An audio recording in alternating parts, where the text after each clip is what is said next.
All right. Good morning, good afternoon, good evening, and welcome. My name is Jordy, and to you, one and all, I say hello, friends. How's it going? Welcome in. I'm not sure what this wave is. Not a good wave. It's like, here, I have some fingers, and maybe I'm not wearing a shirt on my hand. Let's try it again. Goodbye. Hello, friends. Oh, the hand's here instead. Very good. Who knows? Anyway, hello, friends. Welcome, one and all, to another exciting day of Resorty streaming. Playing here some Rimworld today. Rimworld Friday is the name of the game, and it is, by my watch, surely a Friday. And so we're playing some Rimworld, and I'm very, very happy for that, for sure. So thank you all for being here. Fanith, it's good seeing you. Height, welcome back. Quick Ben. Hi, Quick Ben. Welcome in, Cyber Oracle. Mr. Bleeze, I presume. Good to see you. Duke Hugo, hello, and Pepper, hello, and Silent, hello, and Game Urchin, hello, and Death yesterday, hi Jack. Axix, what's up? Gelly, hello. It's good to see you all. Hi Jump, hello Fred. It's Saturday? Wait, is it Saturday? Oh gosh, I thought I had to teach today. No, it is Saturday here. Rimworld Saturday does not quite roll off the tongue as well. Rimworld Saturday, Rimworld Friday, very difficult. Anyway, I appreciate you being here with us, and I hope you are ready for an exciting day of getting back into our Rimworld playthrough. We have this playthrough. We started, I don't know, a month and a half ago, and it's had some ups, it's had some downs, it's had some in-betweens, but it somehow still persists. That's right, it's a Z there, not an S. While making that movement there from to I was reminded of a song we used to sing at camp years ago. A song about the Grand Old Duke of York. Do you know this song? It's one of those great camp songs that combines singing with physical movement. And I remember being in large dining halls with hundreds of other campers singing this song in unison while a camp counselor played the guitar, and the whole room standing up and sitting down together. And it reminds me of church. It was very nice. Exactly, he had 10,000 men. And you know what he did with those 10,000 men? He marched them up to the top of the hill, and then he marched them down again. And when you're up, you're up. And when you're down, you're down. But when you're only halfway up, you're neither up nor down. That's the song. Oh gosh, I'm glad you know that song also. Occasionally I know things like songs and jokes that I worry no one else knows, and this will continue as I get older and older, I'm sure. But I'm glad we have a little bit of harmony. We're simpatico, I suppose. That's pretty darn good for sure. That's unexpected inclusion this morning. I was not planning to talk about that, but here we go. If anyone has any other camp songs to request, let me know. I've got them all in here somewhere. How's it going today? How's it going to you today, Shaw? Welcome. It's the weekend here. And so Noms is home. We're relaxing and enjoying ourselves.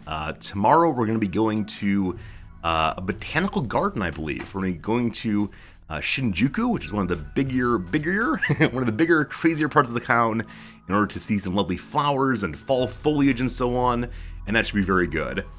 Noms, there are hellos to you also. Hello. There you go. Noms has said hello, and that's nice. I think she's going to yoga today. Is that true? Yeah. Yeah, yoga today. It's great. For right now, though, she's using her iPad to find a restaurant for us. As I've mentioned before, one of our favorite things of living in Tokyo now is that we have access to so many restaurants. Where the place we lived last, there were 7 restaurants, and that is that. If you go to the 7, then you're just done. And so when we came home and said, what should we have for dinner tonight? We would pick names out of a hat to keep it interesting. But now here in Tokyo, there are, thousands, tens of thousands, a bunch of restaurants. And Noms very much enjoys looking through the iPad and reading all the reviews and so on. So I appreciate that she does that, because I just don't.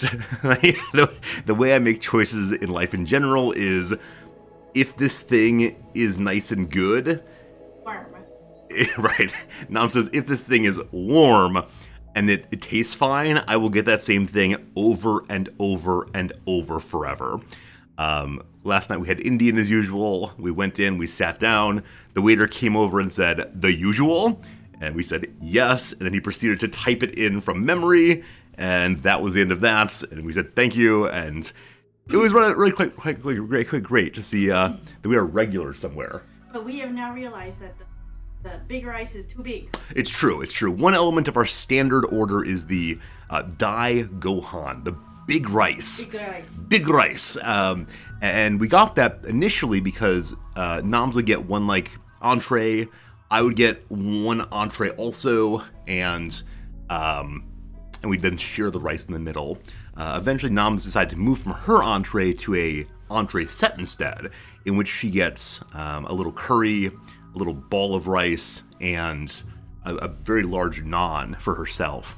And then we share the big rice between us. And it's too much rice. It's too, like, at the end of dinner, every single time, there's still like at least a third of this plate of rice. It is a big plate of big rice. And we both look at it and say, what are we going to do with that? Right? We've eaten all this naan. We've eaten all this rice on your plate. And then we proceed to like take spoons and just shovel rice into our mouths, doing anything we can to get rid of it. Because leaving it behind would be so unacceptable, absolutely rude to buy this much rice and then not eat it. I believe Noms has said that in Japanese culture, there's a thing that children are told, that if you leave even a single grain of rice behind, your grandmother will be harmed. It's like step on a crack, break your mother's back, but involving food instead. Craziness.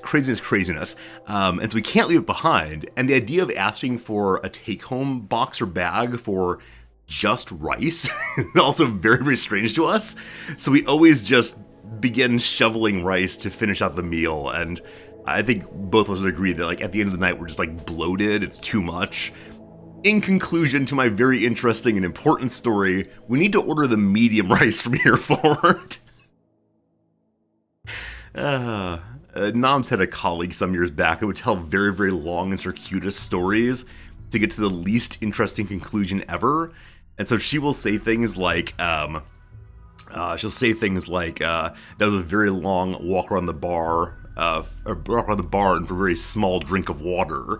And that is definitely what that story was. I apologize for wasting your time that way.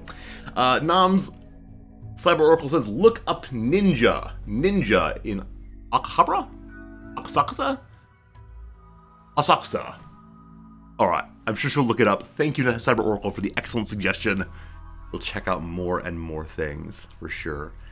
Duke Hugo, you're coming to Tokyo in May. Awesome. I hope you have a good trip, for sure.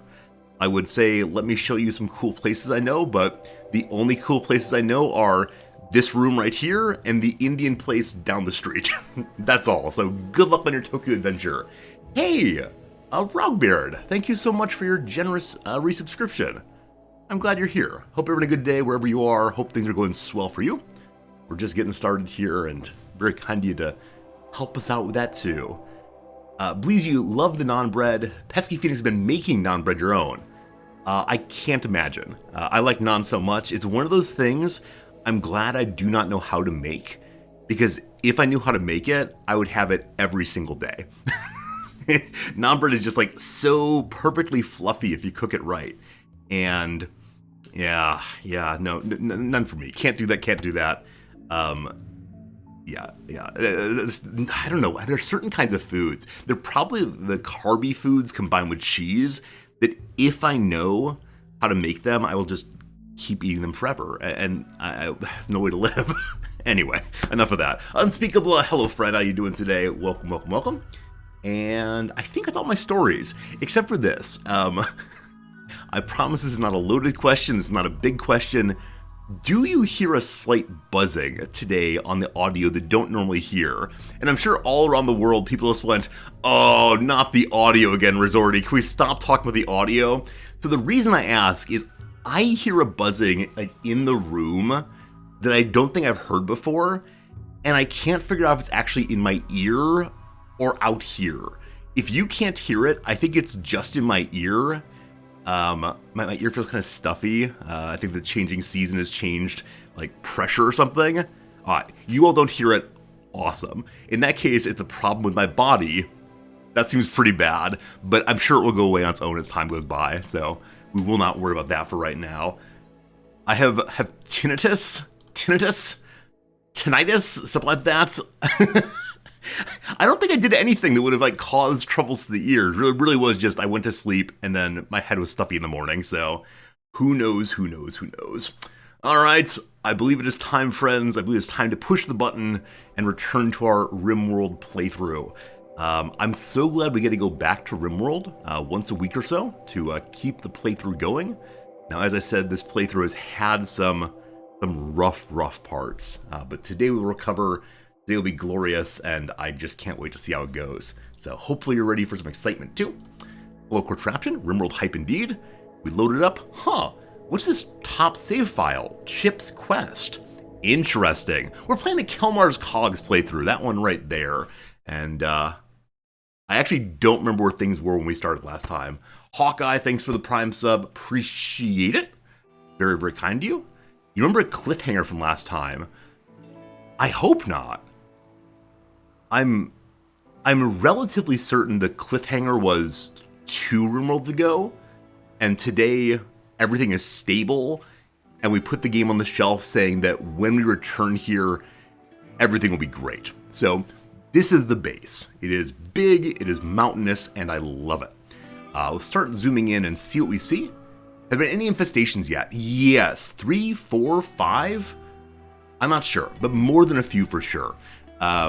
We've handled them with great skill, primarily by just putting more and more piles of robots in front of the infestations. We've yet to use the secret weapon against the infestations.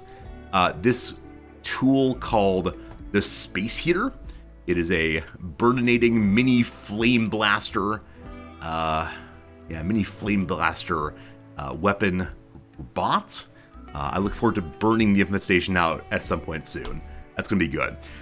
Alright, I need to look around the map and figure out what may have gone wrong.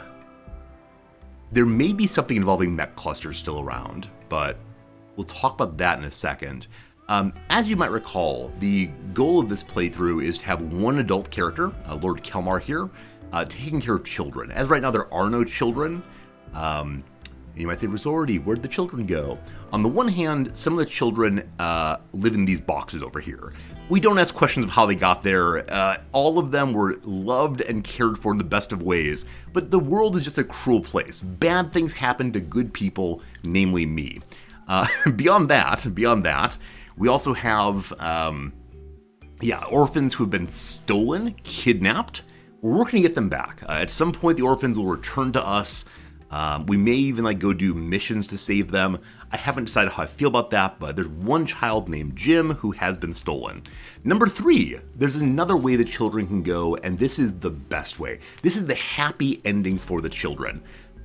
This one right here, this child right here, a little paramedic bot named Dr. Game Urchin. You might say, Resorty, wasn't it the case that Game Urchin was the name of an orphan in your orphanage? And I'd say, yes, Game Urchin is safe now. How nice is that? All right, so no children currently. We'll get more real soon, and then they will also go to the happy place that is being inside of a robot body. It'll be great. Beyond that, we have Farinanthus. Farinanthus should not be here in some fundamental sense. He's an adult, and we said only one adult allowed at a time. Also, he's a very unfortunate character. His genie bonuses are to crafting and to intellectual, things he cannot do at all. Not even a little bit.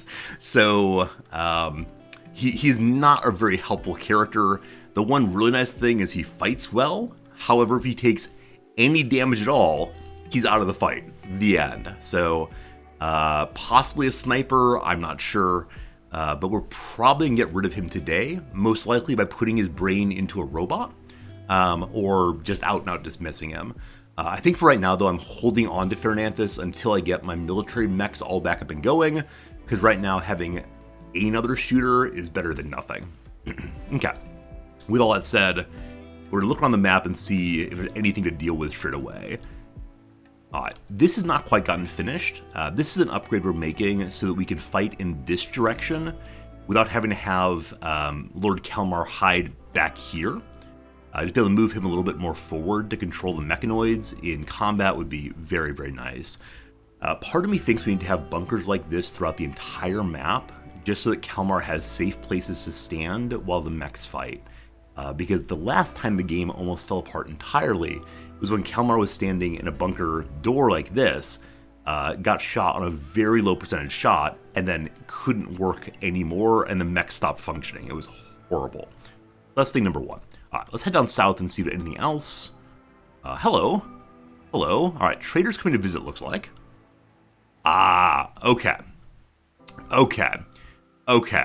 So this is the cliffhangery part. There is not one, but actually two.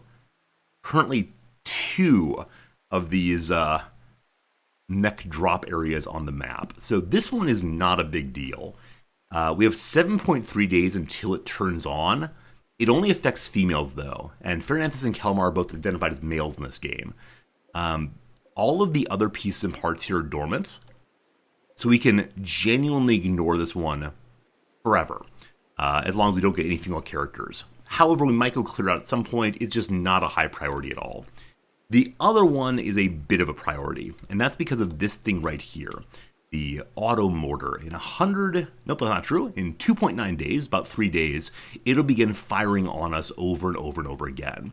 The rest of the machine here activates in 4.2 days. So ideally we want to go fight this before this thing turns on.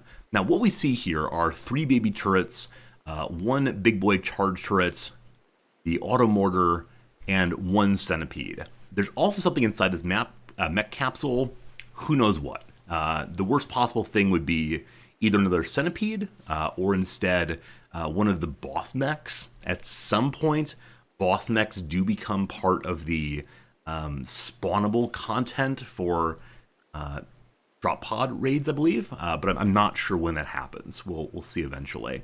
So we gotta fight this in the next 4 days. I believe what we were doing is preparing all of our mechs to go back and fight again, and I think that'll be a really cool thing once we get that done. What's the current situation of the mechs? Well, Bucky the Militor is in pretty bad shape. Big Boy needs to get charged up also. So we'll let Big Boy run free for a moment. We're going to go ahead and turn him on. So then march over and get charged up. Bucky here. So Bucky is down here, both low energy and in pretty bad shape. So we'll need to send someone down to repair him and then bring him home before we fight, ideally. Other than that, we have 2 broken mechs here. One is just a hauler, no huge deal. One's a scyther. I'd love to have that back very soon. And we have a Militor and a Militor both being repaired also. Now, I think the reason we weren't repairing these quite yet is a lack of steel. This has been sort of the punchline of the entire playthrough, is we're just out of steel and we're still looking for more, but it is not going all that well. We have been working on what Kalmar is doing right now, finding more steel that's closer to the base. So far, all of the mineral loads we've found have been kind of far away. So hopefully we can figure that out pretty darn soon. Now, why are you awake, little buddy? Some of my military mechs are actually in the wrong group. We'll change them over so they stay charged up. Okay, with that we unpause and we begin taking a good hard look at what comes next. I would love to use these traders to help us in fights here. We don't know which way they're going to leave though, so no guarantees on that. Also, Kalmar has some rotten apparel right now. I believe that's just, his flak vest is still bad quality. We've been talking about that for a while. Again, we need steel for that. So one thing we could do is start taking apart some of these weapons for steel. They're all kind of nice guns here, and so I want to sell them instead and hopefully find steel somewhere else eventually, but those are problems for future Zordy. You'll notice also that my animals are walking kind of free.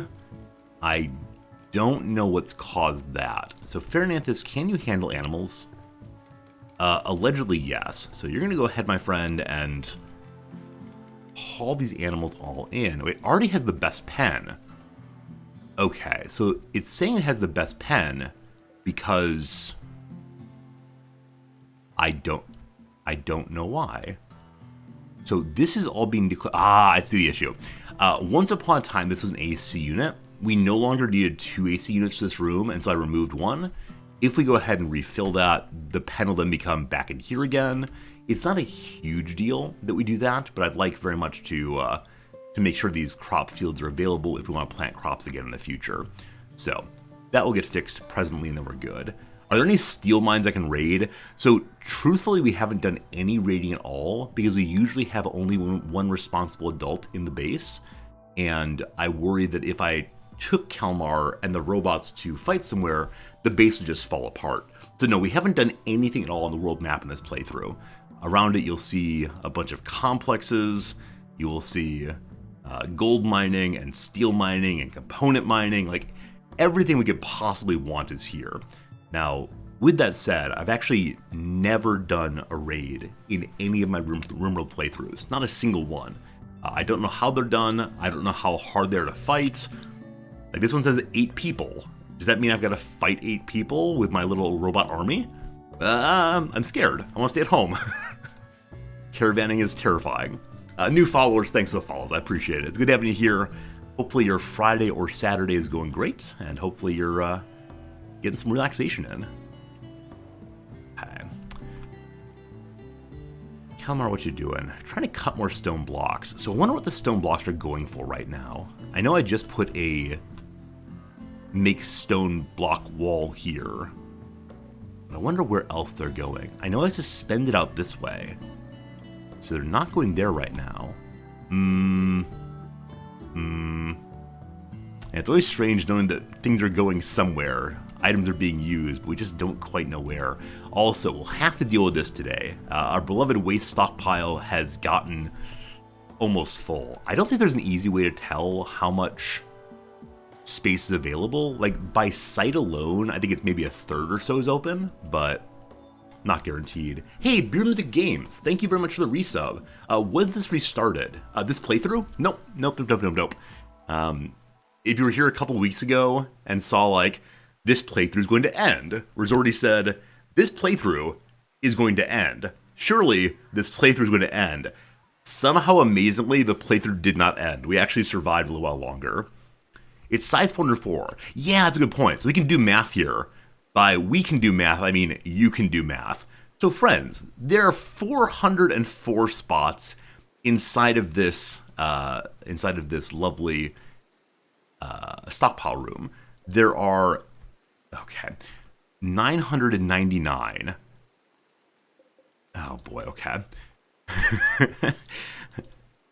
There are 970 up to there. So we need 970. Oh no, I missed it. Oh shoot, okay. Try again. 970 down to there, all selected good. 970 plus... I was saying? That's not quite right. 970 plus 679 divided by 5, and then 404 minus that number, please. Can we do that? Are those all of the integers we need? Is that right? I think that's right. And that will tell us how much space is still left. Though each space can hold 5. So it's 310 times 5 is still open. No, that's not true. It's 310 divided by 5 is open. I think. 310 are used. Okay. There's about 100 left. Surely we're good. What's the method for getting rid of them? In the research tree, there is a atomizer thing. Which is where exactly? It's here. So this is actually what we are working on now. Advanced fabrication into atomization. Unfortunately, atomization requires a nanostructuring chip. And the nanostructuring chip you only get by fighting the 3rd tier boss. We also need that one for this one here. I know almost nothing about the 3rd tier boss. I think all that the blog introducing them mentioned was that they use like hatred as their power. And I think we speculated it might mean it'll cause mental breaks on human characters during the fight. Now, if that happens in this playthrough, I assume it's just GG, because I assume it's the case that a mentally broken Mechanitor can't control the mechs, and if they can't control the mechs, we just lose. So, I don't know.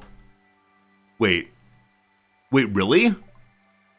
I was having a nice chit-chat, and it's a third mechanoid cluster?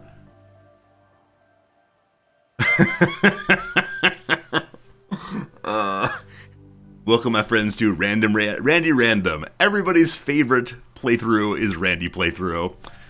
Alright, what do we got? How bad is it? Okay, it's a defoliator. So, a defoliator in the south here is not super urgent. We definitely can ignore this for a little while based on that alone. It turns on in 2 days. Past that, we have 15 hours till go time. So this is the most urgent one in terms of when it will turn on. That will then also turn on all the rest around of it. It'll make a pikeman and a pikeman immediately. There is 1 lancer, 2 scythers, the baby guns, a militor, a militor. We gotta deal with this thing first. What I am most concerned about in this one is just the scythers, because they rip apart my melee bot.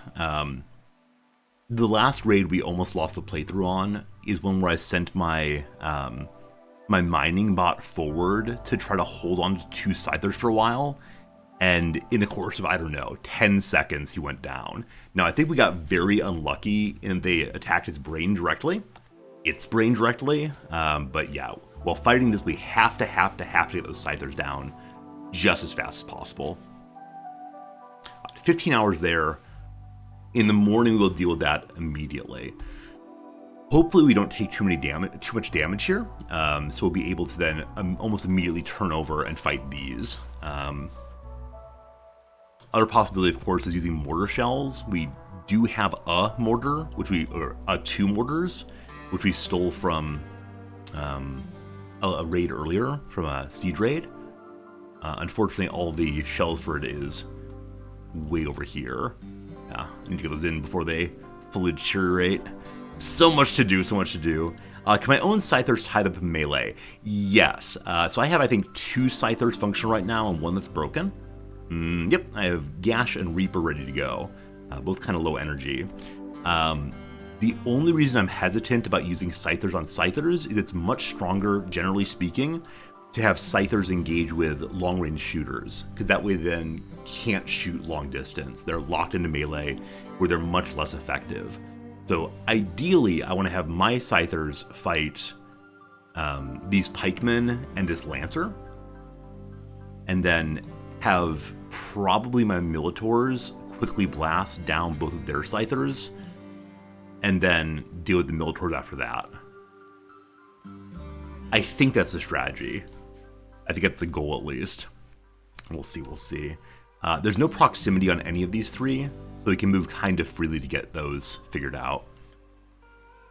Okay, this is fine. It's all fine. Also, a bunch of sculpture here. We've been having Farinanthus make sculptures while we've been hanging out. They're not worth very much money. They're all genuinely awful condition, but I look forward to selling them eventually. Speaking of which, we should say hello to you folks down here. Hello, Hank, a combat supplier.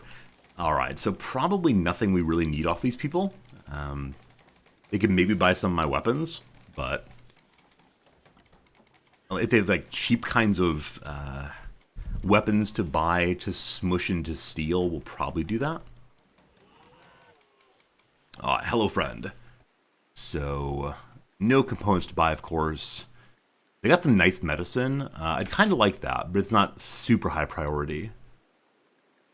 I'm going to sell the Tox Shell because I think I refuse to use chemical warfare against my fellows in the world here. Alright. So yeah. 98 money for 1 steel knife. I don't remember how much steel we get off of that. Can we see in its description here? No. I bet there's some flat amount you get for a steel knife. That's like 10. Is 10 steel worth 100 money? Probably not, because 10 steel by itself won't let me repair even a single robot. Okay. Hey, they'll buy the sculptures. I'm actually surprised by that, as they are combat suppliers. But even combat folks like looking at nice-looking things. Hmm. Hmm. This kid's helmet we can smush down probably. But I think that is going to be that. The monosword. Or is a different playthrough? I would love to have a monosword. I think in my own royalty playthroughs, I only had monoswords once. I just never really focused hard on getting knights and so on. That's a part of the game that seems really cool, but it requires a kind of building that's kind of strange to me. Hey, Phelan. You've never been able to get this far in the game. You launched stuff off planet once. It was really staying in your own spot, never going anywhere, using church to hide. Yeah, I mean, there are lots of stories you can play in the game. I think for me and for lots of other players, you often find one way of playing the game that's functional and safe, and then you just keep doing that, which is part of why I try to set up weird goals for myself, as it forces me to do things I wouldn't do otherwise. Yeah, Rimworld's a game of infinite stories, but if you're not careful, you just tell the same story over and over. So, I encourage you to give it a shot again. I think the more recent patches and DLCs open up the possibilities of the game, both in terms of challenges you'll face, as well as solutions you might have. But then, I'm a bit of a Rimworld fanboy, aren't I? It's true, it's true. Alright, friend Kelmar, I would like us to go smoosh all of the normal and good weapons. We'll be keeping the Masterwork Assault Rifle, and I think that is all. I want to keep the Smoke Launcher next. Should we do a Pirate Colony next time? I'm not opposed to that. I'd be glad to learn that way of playing. I think there was some other playthrough I was planning to do next time on this on Rimworld. No, that was the I want to play as Belgium colonizer in in Victoria 3. Yeah, honestly, I don't know. I don't know what I'm planning to do next in Rimworld. A pirate colony that focuses on like genetic modification could be really cool. I think I'd very much like to learn how gene modding works. I've done absolutely none of it since Biotech came out. Yeah, maybe like a multiculturalist pirate group. I think it'd be really cool to try to catch them all with all of the different factions. Have like one impid, one tribal person, etc., and build up like the Mighty Morphin Power Pirates. I might do that. Play vampires? I don't know. Like I've said on prior Rimworld streams, the vampire mechanics just don't strike me as being all that interesting. Now, I may be missing something, but it seems like kind of straight line that to play these people, you've just got to imprison a bunch of folks and eat them.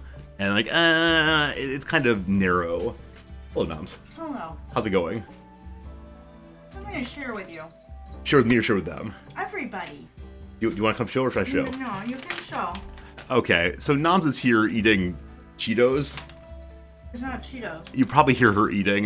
Delicious. So, Delicious. this is a bag of Japanese Cheetos. They're called Suko... What's that? Oh, Skoso. that's a Skoso. Any idea what that Here's means? what it looks like. Oh, here's what it looks like. There you go. It's a Cheeto thing. My observation is that one cheese appears never to be enough for the Japanese. It's true. It's always quattro cheese. Yeah, so this one is Gouda, Camembert, mozzarella, and cheddar. Quattro cheese. It's always quattro. It looks green. Oh, possibly my white balance is off. Anyway, there you go. That's Japanese Cheetos with their Quattro. 4 different cheeses. Bye, Noms. The pizzas are. Pizzas are also that way. Yeah, never enough to have one cheese. Bye. Goodbye, Noms. Oh my goodness. Alright, so, yeah, like I was saying, have you all played the vampire playthroughs of Rimworld yet? I haven't yet seen anyone do so, but then I haven't really gone looking for it, because, like, the mechanics just strike me as being like, or are there lots of different ways in which you can play the, or lots of different ways in which you can play the vampire playthroughs? Because I'd be fine with trying it if it's gonna feel like it's an open world, but it feels like you just gotta play it this way. It's like, why? Anyway, we want to smush different kind of weapons than before. So I'm going to go ahead and smush all weapons. all weapons, yeah, that are below excellent quality. Cool. Forever. This will get us whatever kind of steel we can possibly get. Phelan asked if I purchased the name in game access. So no, I haven't. Yeah, I've never tried to put the Resorty name in Rimworld. This because I've heard so many horror stories of people who have tried to put their name in the game and it just never shows up, or people try to put their name in the game and it leads to like endless back and forth of like, your real name as a person is an offensive name. How dare you try to put that name in my game? Now, this was years ago, and so I decided not to try to get Resorty into the game, but maybe I should do that now. Maybe a fun thing to have you all able to play Little Old Resorty. We have enough steel now to go repair another robot. Have many of you / any of you put your name in the game? Like, I understand it's a great way to support the things that Ludion have done, and I do want to support that. Like, obviously, Rimworld gave me my community. Without this game, I wouldn't know so many of you. So he is repairing a Scyther. Now again, how long until this thing turns on again? Hello, Shweta. How's it going? My suit looks fixed, like CGI reflecting light if I move, and my tie pixelates. Oh boy. Oh, so it does. I can maybe fix that. The problem is my suit is like, I don't know the words, this way and that way. Let me see if I can fix that real quick. I don't normally wear this jacket because the Moira, whatever it is substantial. Let me change one setting and see if it fixes it. No. No, it's not going to fix it. I changed this setting. No. Yeah, sorry to say, this is just the way it is with this jacket. I will never wear it again. So we have 9 hours to go here. I don't believe we're going to repair this mech within 9 hours. So I think we just got to go and fight that one with the army on hand. Yeah. So let's go ahead and do that. All right. Big boy is hard enough for now. Ban this jacket.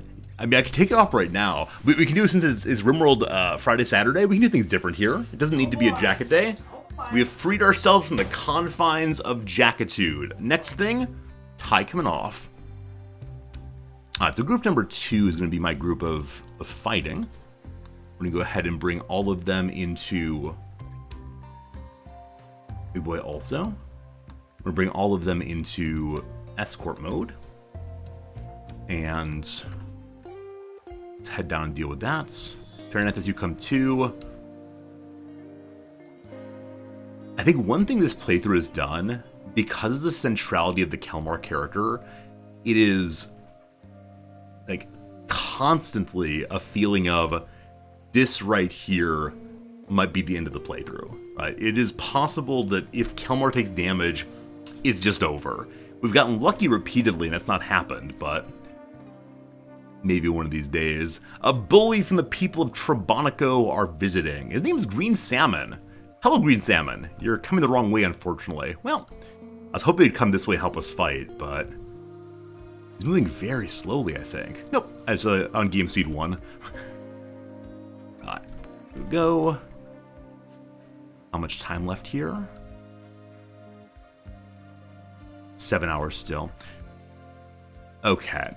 I've got to find a way to fight this one where Kelmar is not in danger, and we can still use the mechs. I think we can put Kelmar here or even here. I think here is fine. There'll be no ability to target Kelmar. As long as the Scythers don't get to him, we'll be okay.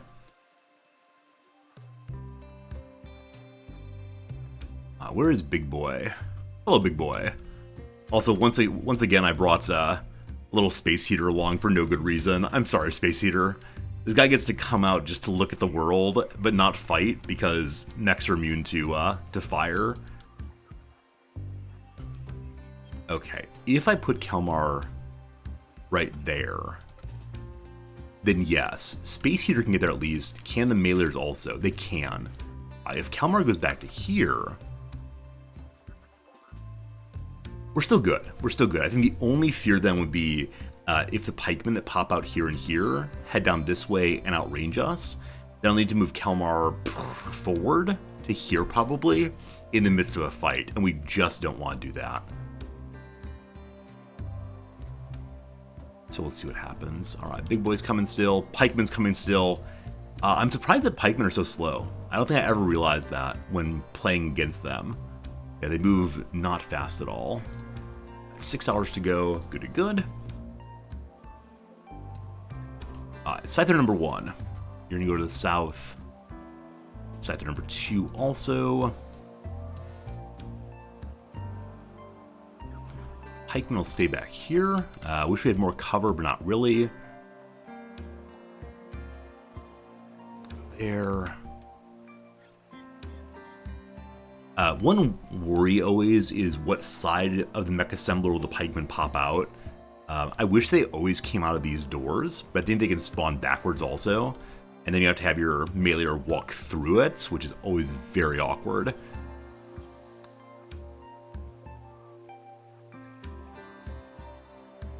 Okay, big boy finally arrives. Hello, big boy. So, ideally we want big boy to engage the Lancer with his Minotaur herd that's coming now. Oh, I brought my paramedic bot. Game Merchant, you're here. Alright, so the existence of the paramedic bot changes things in a big, big way. The paramedic bot's able to jump in, save people, and jump back out. Now, jumping is weird in this case, I think, because I think you can jump over walls. I don't think you can jump over mountains, unless you're Superman. So I think Game Merchant's real purpose here is just going to be a last line of defense for Kelmar. What kind of weapon does Game Merchant have? Oh, literally nothing. I was hoping that, like the medic in Team Fortress 2, he could use his needle gun against enemies. But do you even have a melee attack? Must be a Hippocratic Oath, do no harm. There's no comment here about actual fighting. But they do have a fire foam popper. We can put out fires in a hurry if need be. So I think Game Merchant will just hang out and hope for the best. And then I'm going to put my little construction bots just out behind cover here, here, and here. And I guess over here as well. One thing we could do if we want to is move Kelmar down to here, in which he'd be totally covered, not able to fight at all, but then we'd have more access to the entire range here. But I think we'll hold off on that. Where's Fernanthus? Oh, I clicked Fernanthus to here. Sorry, my friend. You come down and I don't know where you're going to fight from. Maybe there we good. Hey, Spracknell, how's it going? Okay. Lord Kelmar has muscle parasites. This happened during last fight also. So Kelmar is now at 20% pain. I think he has single muscle parasites. He may have double muscle parasites, which I don't think is possible. So hopefully it's only single. It's only single. So he now has a constant plus 20 pain. If he hits 21%, he then goes down in a heap all by himself. So, with 3 medicine there, I'm going to have the medic bots heal Kelmar just to begin the slow process of getting over muscle parasites at 300%. But yeah, muscle parasites on wimps, just not okay. So if Kelmar goes here, do the bots stay functional? They do. Okay, I can still move them? I can. That is so surprising. And the reason that's surprising is if a character is downed, even if they're still conscious, you can't use the robots at all. But if you're asleep, you can.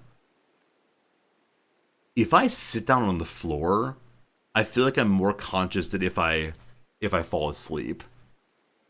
I don't understand the lore here, but I accept it anyway. I would like Medic Bot to heal up Kelmar now. Okay, for some reason the Medic Bot is not doing so. Maybe Medic Bot has to be in work mode, not escort mode? Oh, he's locked into his zone. Alright, go free. There we go. Tending to Kelmar. Unfortunately, he's going to get medicine. Didn't I just drop medicine on the floor? Maybe Kelmar picked it back up again. Yes, you did. Alright, dump it on the floor. There we go. Good luck, Medic Bot. We have 4 hours still. You're getting funkiness with the green screen. Are you? Oh, you are. Okay. Welcome to behind the scenes of the Resorty. So, I set up my green screen based on I am wearing a dark jacket, which means it's darker here than it is right now. Because there's no dark jacket, the green color is now slightly lighter than before. Oh my goodness. I think I can fix this one fairly easily. So, yeah, so my shoulder here, you see? Oh yeah. Yeah, it's annoying. Are you in Back to the Future? Am I back to? I don't think so. I have to turn this down slightly. Uh-oh. Uh-oh. Uh-oh. Uh-oh. Why don't you just wear a dark... Because people are complaining about the dark jacket. Yeah. This is like the least professional stream I've ever put on. Not only can I not control my green screen, my wife is coming to tell me how to fix the stream. Honey, what you do is, honey, push that button. No, no Cheeto. I'm fine, thank you. Did y'all like it, Cheeto? No one wants a Cheeto. No one wants a Cheeto. Oh, goodness. Well. Hello, Caesar. Is my colleague out of Japanese prison yet? He is, yes indeed. Oh my goodness. Say no to peer pressure, that's right. No one wants that. Alright, how do we fix this easily? This is a damn. Alright, it is time for no camera stream. Very good, very good. I'll perhaps fix this later. For right now, though, I just want to play my video games. Alright, excellent. So, we're going to fight this fight, and then I will figure out the Jack situation. Let's do that. So, 4 hours to go. Kelmar is being tended to. We'll let that run. You friends here, come on down. A new Militor is ready now, but I just can't go home to get it, unfortunately. Kelmar's in good shape, 100% tend. If we get 2 more of those, then he'll be totally over muscle parasites. Unfortunately, we can't do that until...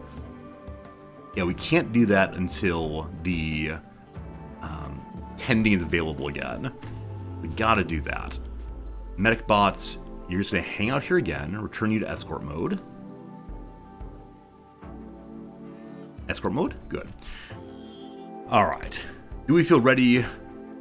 I think we feel ready. So we're gonna have Big Boy move in and punch something. No, we're not.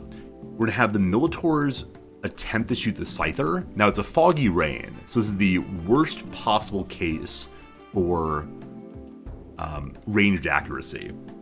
So possibly my Scythers are the only real value here.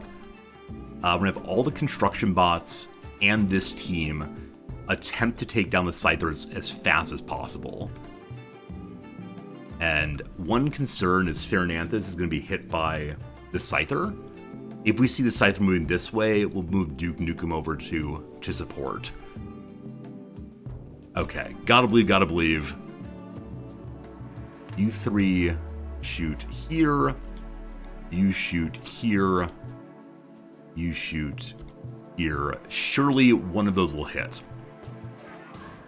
So we shot the mech assembler.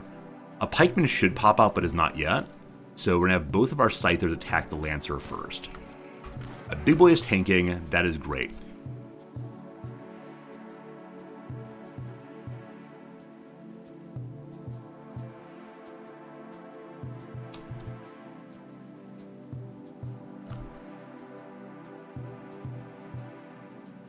Now, perhaps I'm mistaken on this, but I thought, incorrectly it seems, that mech clusters were not linked. So, oh, Kelmar. Did Kalmar shoot one? Okay, no he didn't. So my initial worry was that Kalmar had actually fired on one of these, but no, he has not taken a single shot. We definitely want to, well, we'll turn off fire at will for right now, but he didn't actually shoot. So for whatever reason, we attacked this one, it turned this one on also. Now nothing over here is damaged at all, correct? Yeah, these are not damaged at all, so these should not have been activated. These ones are not activated. Is it proximity based? Is it the case that when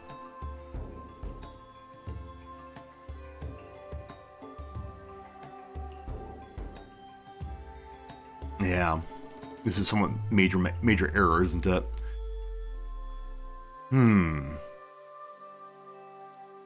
It must be proximity based, and it must be that like these are close enough that this affects them, but this is far enough that it doesn't. I really thought they were independent, but no. All right, we need to think very, very seriously about what we can do. The first thing to say is that this turret is blocked out. It can't do any damage there. This Inferno turret will cause huge problems.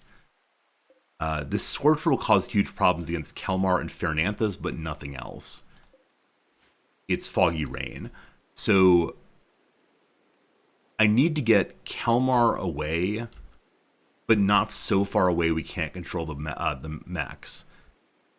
I need to get someone up here to fight, at least to hold them for a while. The standard answer there would be Big Boy, but Big Boy is unfortunately busy right now. And Reaper's taken a shot to a important part of the body, the nose, from this Minotaur, I believe. Very little has happened so far. Kalmar can go repair Bucky. That'll help us a little bit. That'll also get him away. I think I'm going to have Space Heater and the Paramedic bot attempt to hold these off. Right now they're moved down here. Okay, fine. The Lancer's taken some damage. The Assemblers have not yet popped out a Pikeman. One will get popped out very, very soon, but not quite yet. Fernandez, are you shooting stuff? You're not. You can't hit that. You only see this direction. Can you shoot this, buddy? No, because this is in the way. So for right now, Fernandez is going to blam, blam, blam against the Defoliator to remove cover to aim at these.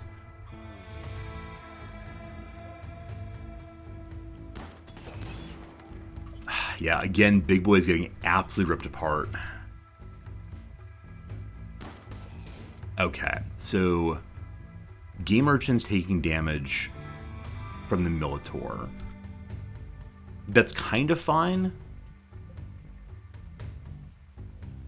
but not exactly great. So I prefer them not take unnecessary damage. So we'll run away for a moment. Fire is not a problem.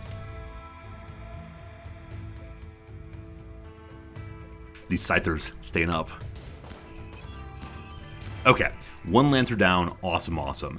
The Pikeman is still not out. Now, it says the Pikeman assembly completes in 0.0 days. I would feel like these should have popped out.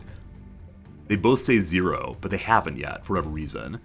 Alright, Kelmar, I know I want you to do that. I need to move the Scythers first. So, in we go.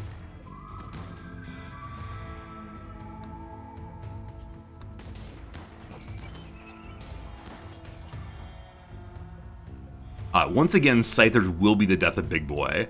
I think it's just the Foggy Rain. But these buddies are missing over and over again. Now, their accuracy is best within 5 tiles, correct? Their accuracy is best within 12 tiles. Though with the rain, how bad is it? 34%. I feel like we're getting unlucky to be missing over and over and over again at 30-some%.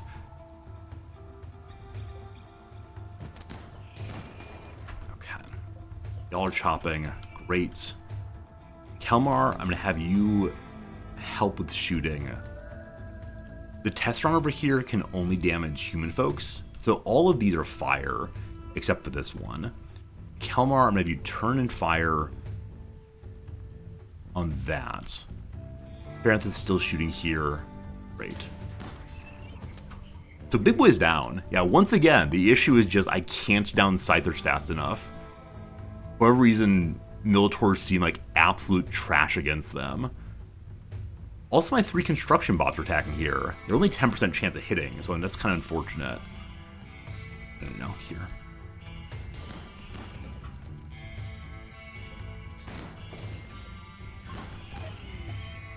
Ash is down.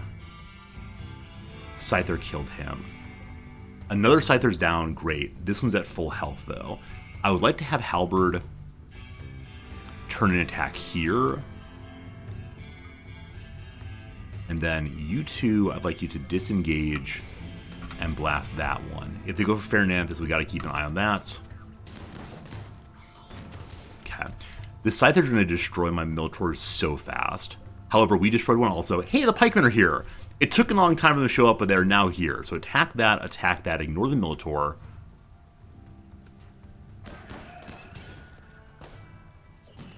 Currently, Space Heater is trying to put out fires.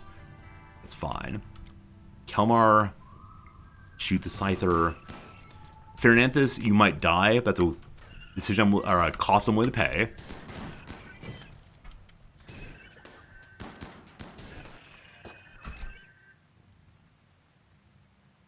Want this one back online, but... Okay, Scyther's very close to downed. Fernanthus is hitting repeatedly. You're an absolute hero. One pikeman down. Reaper attack this. Quest expired. Oh no. So Space Heater is still tanking like a champion. No damage is being taken though because it's just fire. I'm going to go ahead and take... my construction bots and do what with them? I'm going to say we've won here. This may not be true. But I think having the construction bots attack you is a good idea. Yeah, luckily it's staying at range and just shooting Space Heater over and over because it's an idiot. Okay. All Scythers down, awesome. We still have one Militor. Not as many as we wish we had. Get some cover. Let's destroy that. Great. Another Militor down. Reaper, help here. Construction bots. This one's out of range to there, so instead have it help. Just break this stuff. Okay, awesome to see all mechs are down here. We need to destroy this turret ASAPly and then get Kelmar in to repair stuff. Luckily, they're still nicely under control. Space Heater is tanking so nicely. Halberd, shoot this. It's just about to explode. We gotta make sure it does not destroy the Militor for sure.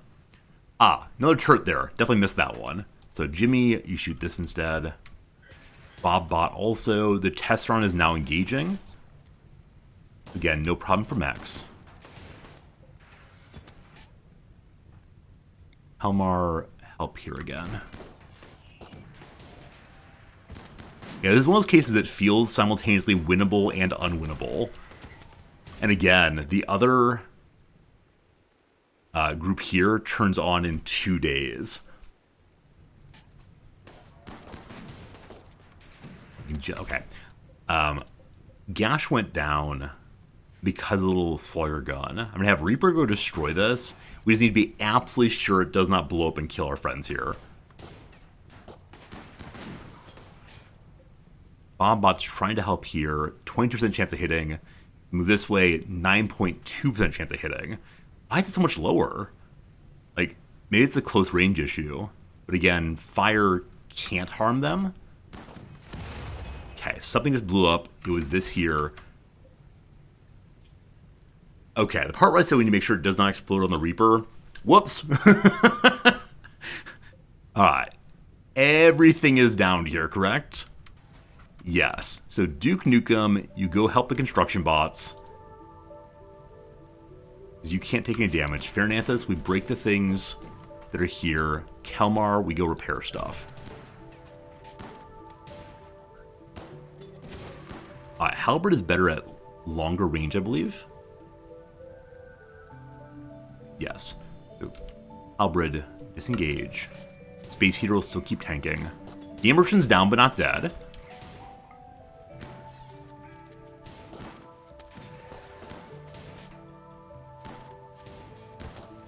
I'm gonna say I believe we are going to win this thing now, as long as Space Heater stays up for a while longer, and it's just the Miltor hitting him occasionally.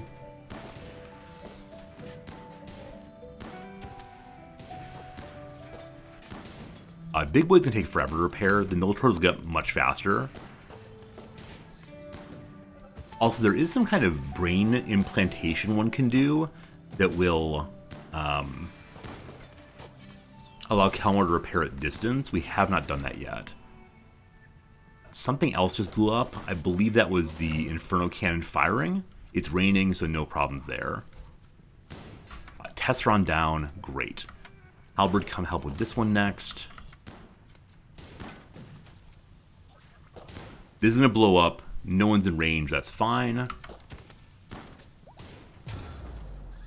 I forgot it was EMP, not normal damage. That's okay. Hello, Helen. How you doing? Fairnanthus destroyed this one.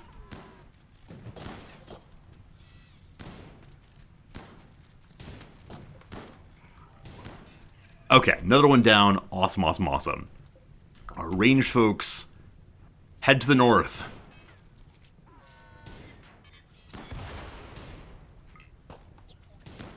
And we see there's a minor break risk on somebody. It's Kelmar, unfortunately. We cannot have him go crazy. Fairnanthus is pretty hungry. Fairnanthus, eat some food! This bot's online. Unfortunately, has no energy left, because I believe energy is consumed from bots to repair them. So we need to find one that still has some energy. How about you?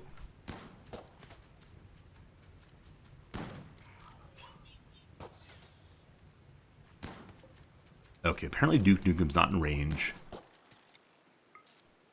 Smith can walk. A mad squirrel. Awesome. So Smith has energy and is entirely functional. You go join the fighting force here. Kelmar, are you hungry? You are. Alright, Kelmar, eat some food also.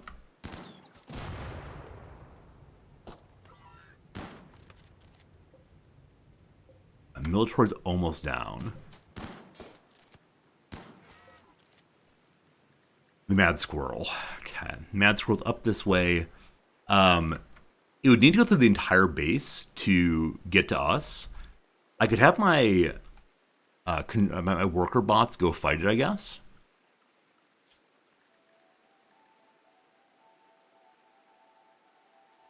So I'll need to use zones to get them into a place where they can fight. So there is fine. Bullet Broom is in the wrong group. I don't know how that happened. And back to Kelmar in the south. Fairnanthus, you're going to help the team here. You are unfortunately able to catch on fire, so be careful. Kelmar, let's repair Reaper. Okay, again, Fairnanthus can catch on fire. Gotta be careful here. 12 seconds. Alright, another one down. Great. All of you all, shoot that next.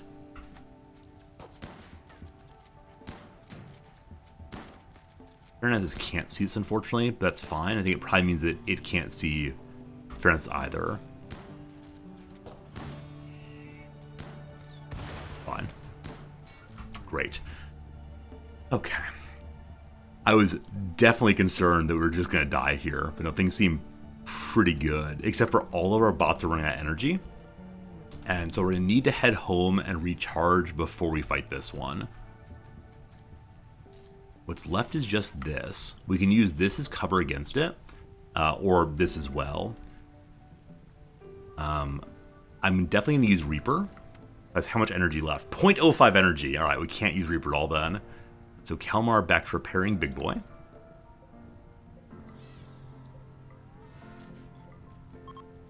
This is still online. We must destroy that. So, Tyrannosaurus, you're the one I'm most concerned about. So you pop down here. Destroy that. Gash is largely full of energy, so repairing it will be getting us one more person to use.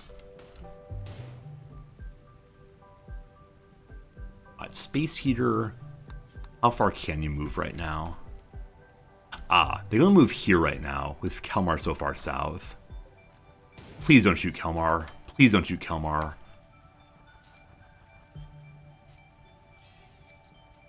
Try again. Mech cluster done. Everyone's a little happier for that. Hooray, hooray, hooray. Oh, missing one whole leg. It's going to take a long time to repair. Kalmar's go up here just to destroy the last bit over here. And Fairnets, you can come out too.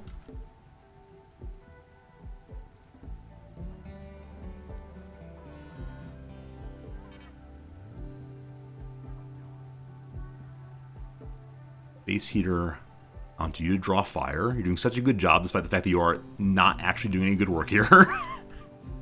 What you're doing is just trying your best to absorb damage.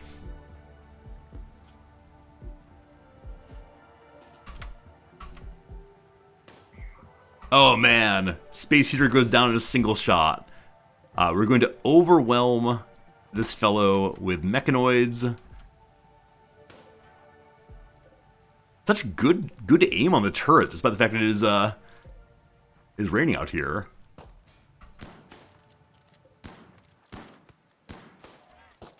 Space Heater's damage against buildings, 0, unfortunately. They're fireproof because they're robot stuff. Come on, dudes, you can do it. You can do it, anyone. I wonder if Foggy Rain doesn't affect turrets or mechanoids or whatever, because it just seems like we miss. Good. Goody good. So, my friends, I would like you two to go back home again. Kalmar, I'd like you to carry this robot to get recharged. 3 days? 1.7 days until we have to destroy that. I need Big Boy back online to tank the burner. You all... Oh, Kalmar's moving real slow. Quite hungry, aren't you? Quite tired, actually. So the tiredness, I believe, is slowing down movement, yeah.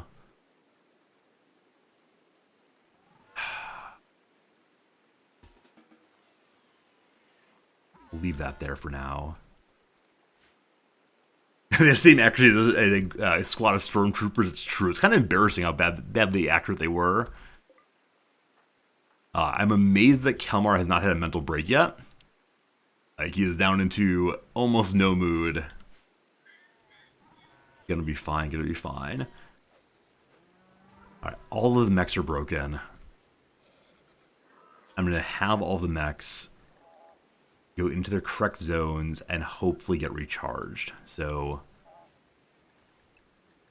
everyone just go to that. Recharge if you can. Would they have been more effective in melee? It really is possible. I'm not entirely sure. Also, did we kill that squirrel? I no longer see a man-hunting squirrel. I don't see a corpse, so I'm not quite sure what happened there. Maybe it decided to give up, or maybe it was eaten by a wolf or something. Yeah, the only worry with meleeing a turret is it's possible then that all the mechs will get stuck against an auto-exploding turret, and they will all just die. And that is very unfortunate. Okay. So worker bots, you return to unrestricted.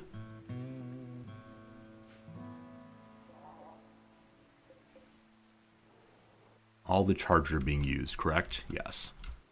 They're being used primarily by construction bots, unfortunately, but okay. In this group, there is still unstable power cell. I would like to get that. Hopefully we can get that.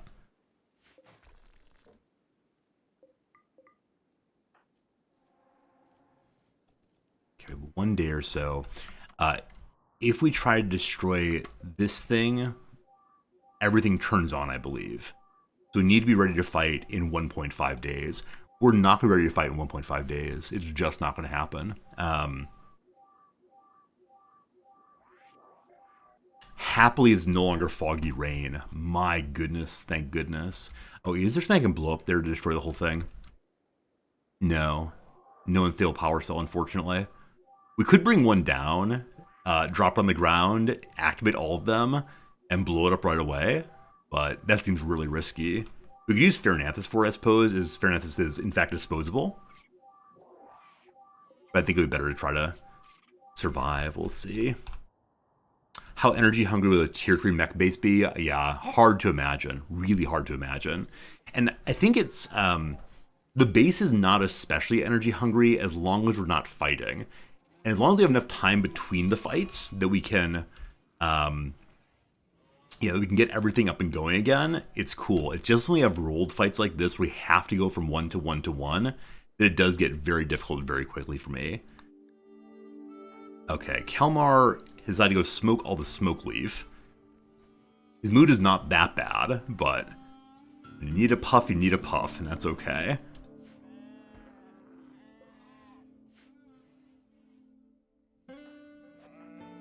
Okay, so Farinanthus is on you.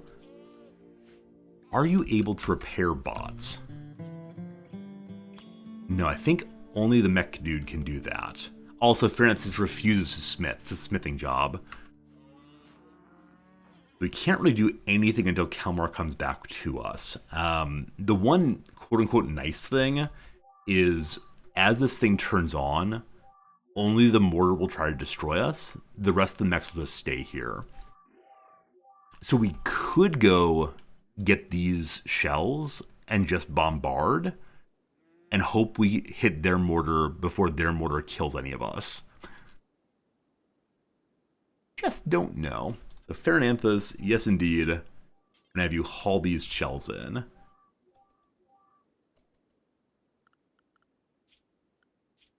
Yeah, I thought so. I thought we were going to see a number of raids right in a row. 3 mech clusters in a row and 1 enemy raid also in these 3 dots. And he's so unkind. Also, I should mention, even though I have the camera off, I'm still gesturing as usual, which I realize is very, very, very strange. But I don't know how to stream and not gesture. Kalmar, please return to us. Just need you, man. Yeah, there's so much pressure on mech dudes in this game, isn't there? I know it's possible to have more than one mech janitor in a game at a time. I can see that'd be so much more powerful to be able to flip mechs from one person to another in bad situations. Here they're just stuck on Kalmar, and Kalmar can't really do anything. Hey, it's a flash storm! Our world's on fire! How about yours? Unfortunate. Where's the face cam? I dropped it. Unfortunately, I broke my webcam. A new webcam will be here from the United States in 8 to 10 weeks. And until... No, I don't know. That's not true. I turned it off because my green screen's acting up. And I don't want to pause the stream long enough to fix it, so you're going to hear my lovely voice instead. I swear I'm the same old resorty, as always. And I'm smiling real big, and I hope you are too. The camera will come back tomorrow, or next stream at least. Farinanthus has got us those shells. They should be going onto this shelf. They really should. Let's try it again. Hey, thank you, Farinanthus. I appreciate that.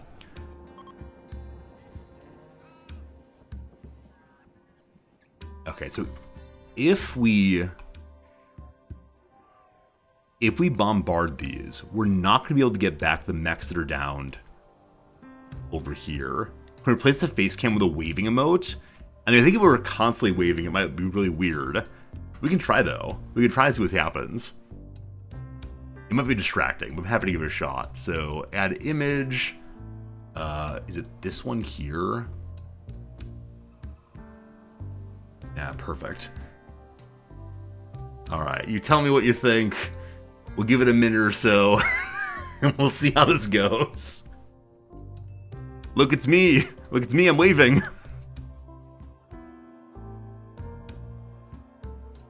A still for me creepily smiling at the camera. Oh, we can do that. That's even better. That's even better, friends. We don't need this one anymore. Instead, we need... Oh, where was it? What did I call it? Is it this one? Yes, it is. Very good, very good. Alright, you need Resorty. You get Resorty. Yesterday's YouTube thumbnail. What do you want to bet someone comes in and says, Resorty, your camera's frozen, Resorty? Like I was saying, if we go ahead and bombard here, we can't save any of our mechs before then. I want to save Big Boy so badly. The only problem with trying to save Big Boy is only Kelmar can do that if he's in the base. So Farinanthus, you're going to go save Big Boy. But we can't haul him.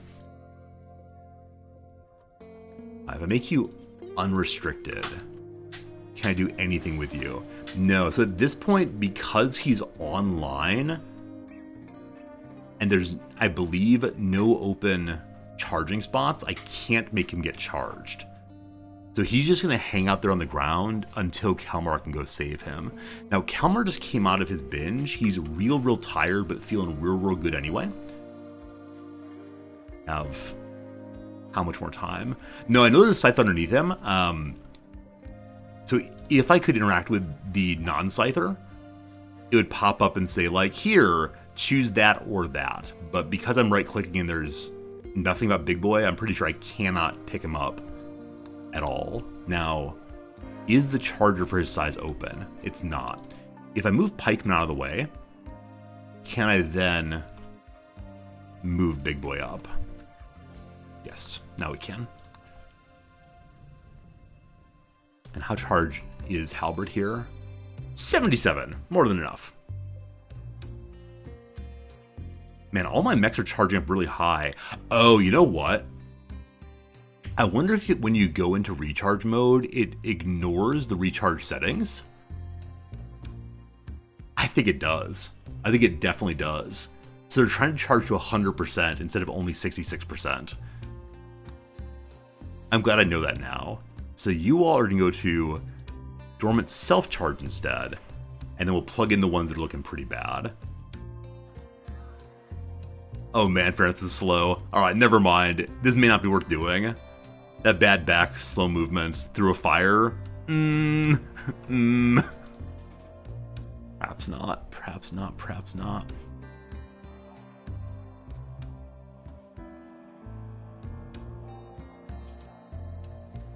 We got to give him a little bit more sleep.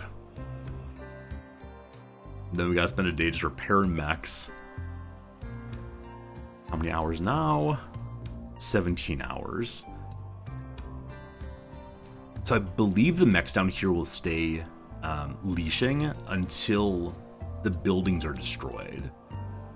The big fear, as always, is just what's in the box. If we're only fighting one centipede, I think we can do it with the mechs that are up right now.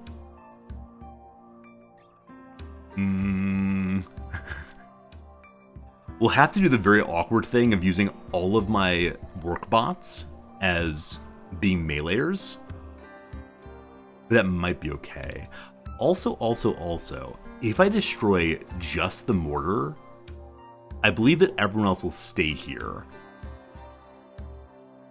The awkward thing will then be, how do I get the mechs in close enough to fight without exposing Kelmar to damage? I guess we can go down this way, have Kelmar stand here. The mechs can then probably go only to here or so.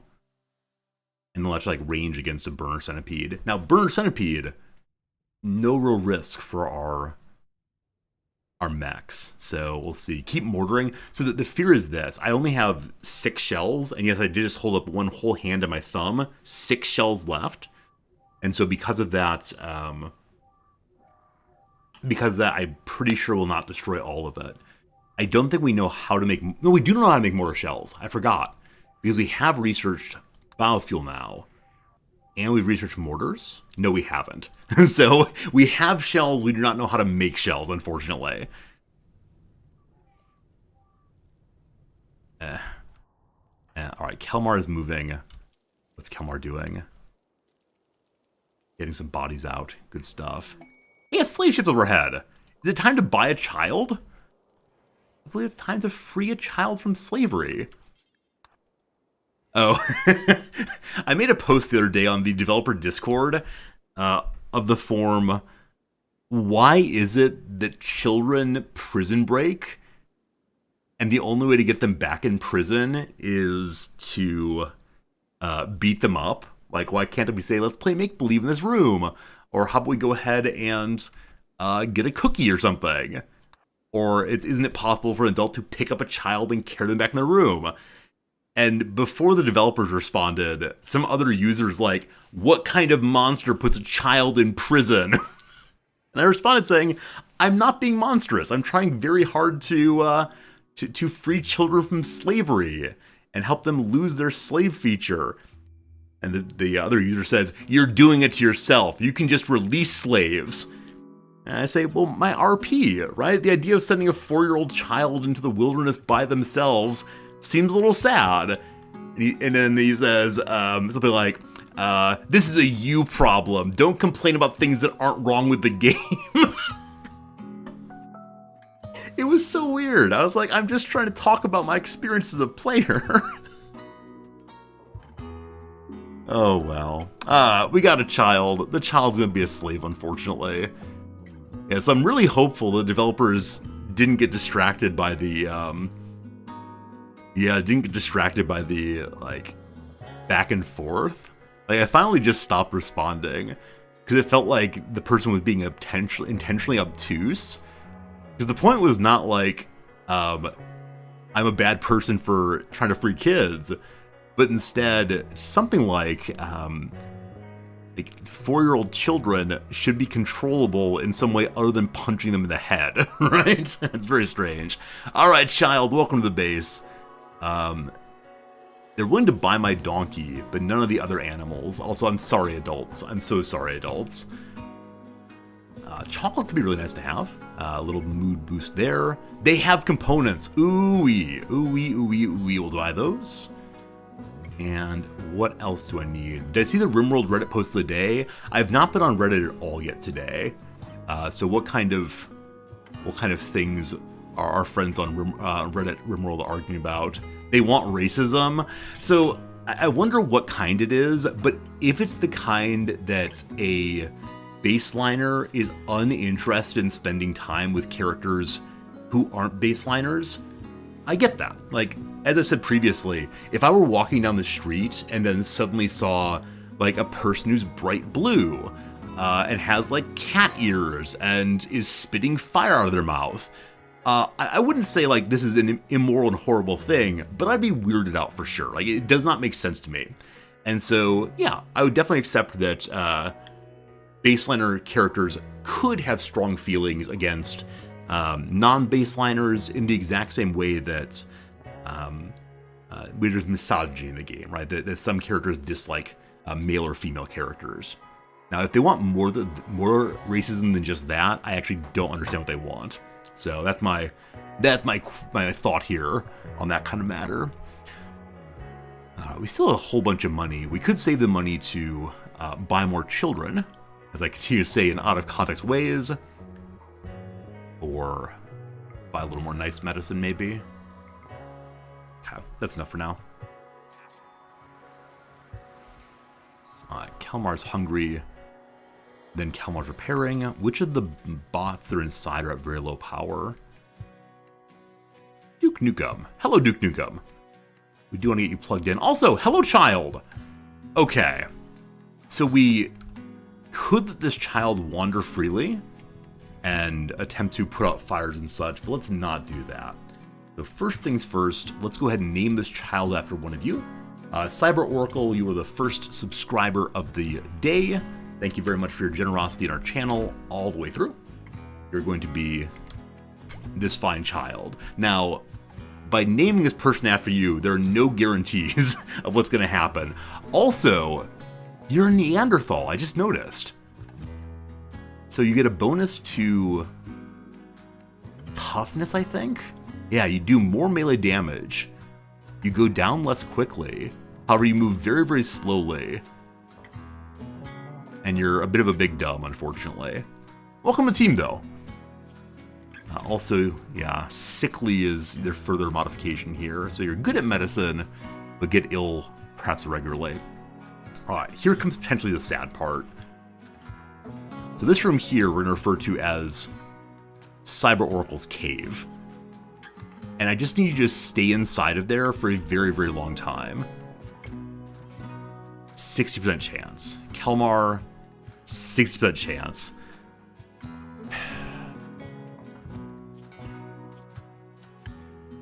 If we do it through imprisonment instead of select and right click, does it guaranteed capture the character?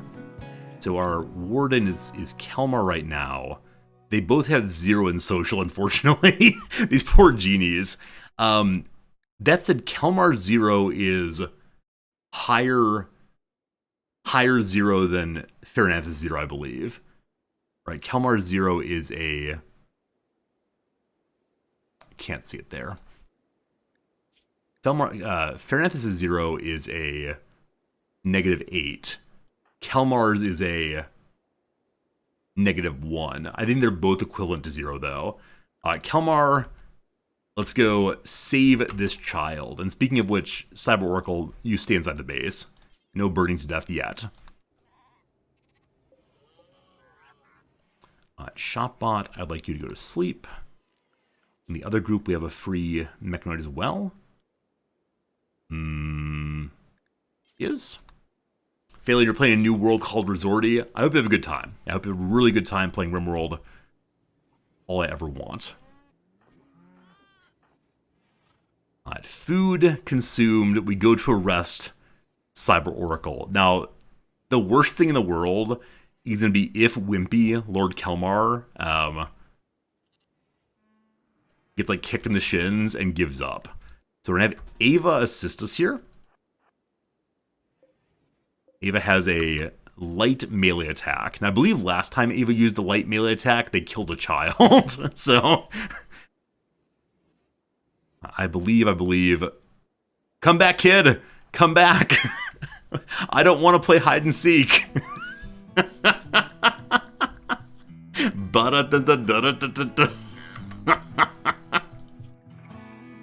Alright, the combination of the muscle parasites and the smoke leaf has made Kelmar move very, very, very slowly. Okay, I'm going to assist Kelmar in this. Child, you just stand there.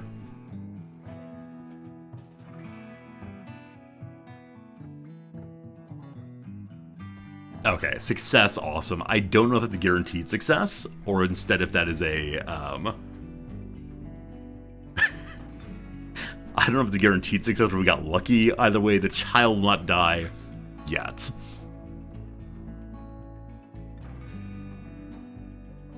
Four hours. Alright, the bombardment's gonna start very, very soon. Hey, Sasha, how's it going? Impressive base for 3 pawns. It's 3 pawns and a whole bunch of robots. So don't be too impressed, but it hasn't all fallen apart yet. Today's just been absolutely nothing but combat, which is, I gotta say, a little annoying. We'll see what we can do, though. Alright, if I go repair Bucky, we'll have one more fighter for this. Big Boy is downed but not charging. That's interesting. So to do dormant self-recharge, you have to be standing up and then go down, not just be downed. Okay. Hello, old beard. You don't like it, but everybody else does, so I'll be back to normal camera tomorrow. But I appreciate the feedback. Appreciate the feedback. You're so slow, man! You're so slow!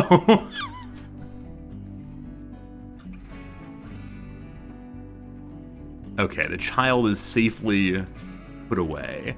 So next up is convert. Get them to join our faction, or our religion.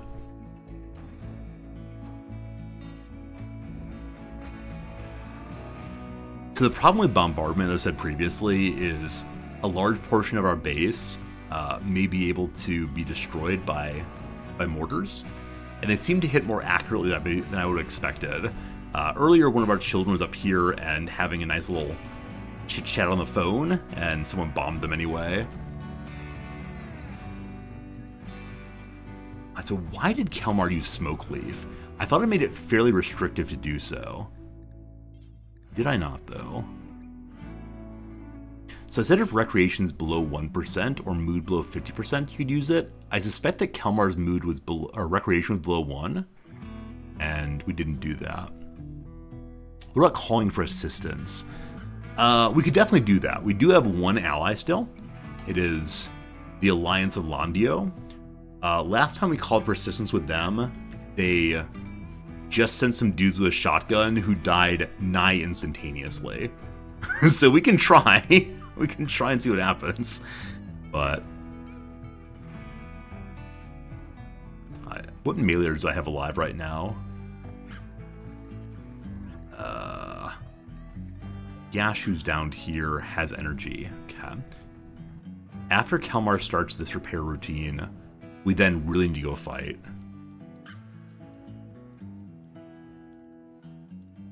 Yeah. Long distance takes to respond. It's very, very fast. Yeah, it's almost instantaneous. Unfortunately, this treatment here will only get us at best to 200%. Unfortunately, it was only 35 instead. Self-tending is so brutal on a character with reduced manipulation. Fortunately, my medical bot is still down. So we're going to call for assistance. It's a good idea. And then we're going to bring literally all the mechs down south and see what we can do.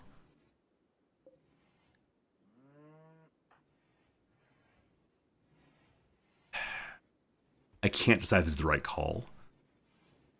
I mean, this call's fine. Having more friends on the base is fine. The issue I'm having is I don't know if we should go ahead and try to bombard with our six little shells. Because if we awaken the mechs but do not destroy the mortar, we're in an objectively worse position than before. It's hard for me to think through how that works. Because right now the mechs are asleep, so we can get in very, very close. Like, I'm guessing what would happen is we'd hit the mortar once, wake it up and everybody else up. It would then bombard us. We'd never hit it again. So I think the more conservative move of rushing in wildly is actually the way to do this. All right, come along, troops. Save me, please. What kind of friendlies do we get this time? What does summon help do if you haven't engaged anyone yet? Mills about awkwardly. They're still willing to come help once there's a threat on the map. Alright, hello Outlanders. Please don't catch on fire. Hey, thanks. Oh, are they going to start the fight? I really thought this milled about awkwardly. But maybe this counts as a threat. Oh, because the mortar's online. They're going to attack the mortar. Do we believe that this crew here of 14 dudes can defeat this without us helping? Maybe. It all comes down to, do they all get caught on fire by the burner? We've got to support them, though. We can't just ignore this. If we do, I'll feel very bad about myself. So, need to have Kelmar quickly repair these ones. Farinanthus, you're going to head down to help the visitors. Please don't catch on fire.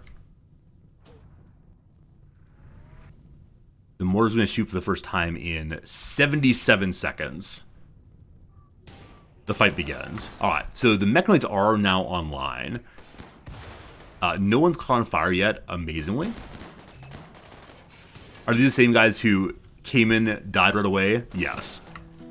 Mortar down. we are getting objectively in a better position than before.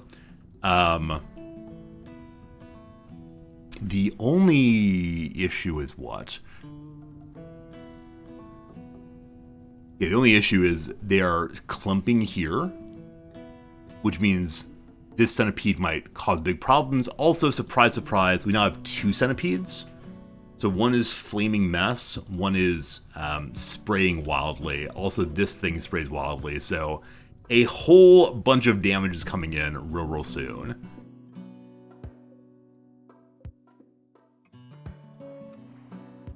Gotta go help. Gotta go help.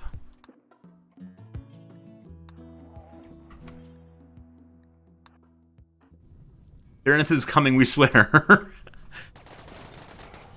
So the centipede burner did make a hit there. Everyone's flying around. Krista's down, unfortunately. Both of the centipedes are at half health right now. So they may actually drop one before everybody runs away.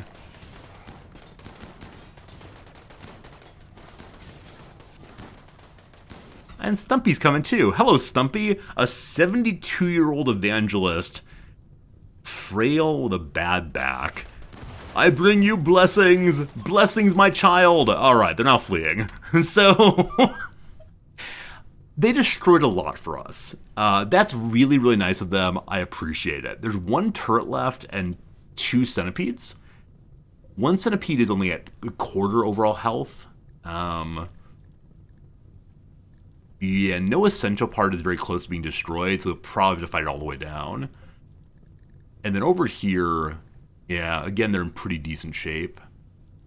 So we gotta still fight those. The turret's not a huge problem, but cool. Thank you for your assistance. I'm sorry that you're all gonna die. Like, usually at the end of a thing like this, end of a friendly raid, you want to save the characters who are in bad shape. And, we're not able to do that because these dudes control the world. Now, I believe it's the case. Oh man. For so long as this turret stays up, these folks will just patrol here.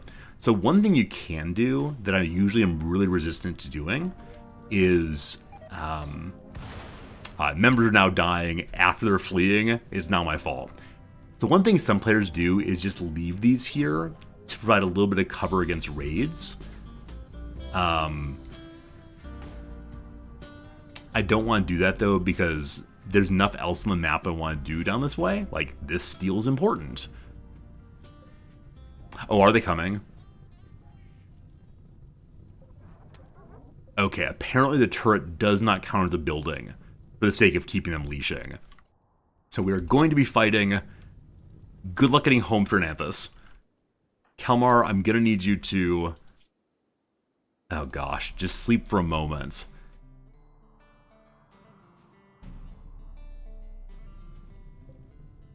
That's no good. So the steel door here burned down, and my generator's on fire now. I'm kind of thinking that they were going to stop and attack Bucky, but no, they're coming for Fernanthus and other people who are still up. This is fine.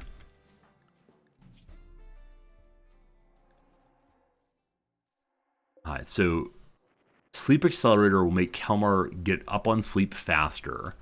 We need to go fight, though.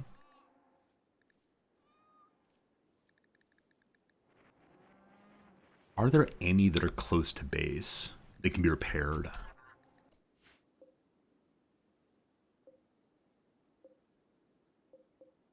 So many of our mechs are really sleepy. We'll go ahead and bring all the mechs into escort mode. Absolutely all of them.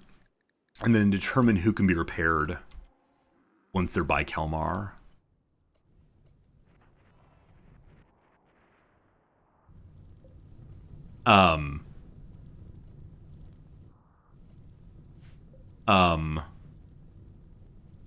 This is awkward. Okay, so the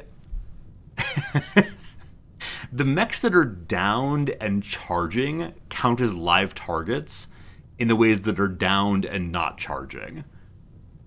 maybe it's the attempt to draw in more energy that draws the attention of the centipedes.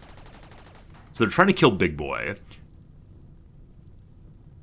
Big Boy is a small target on the ground because he's sleeping, more or less.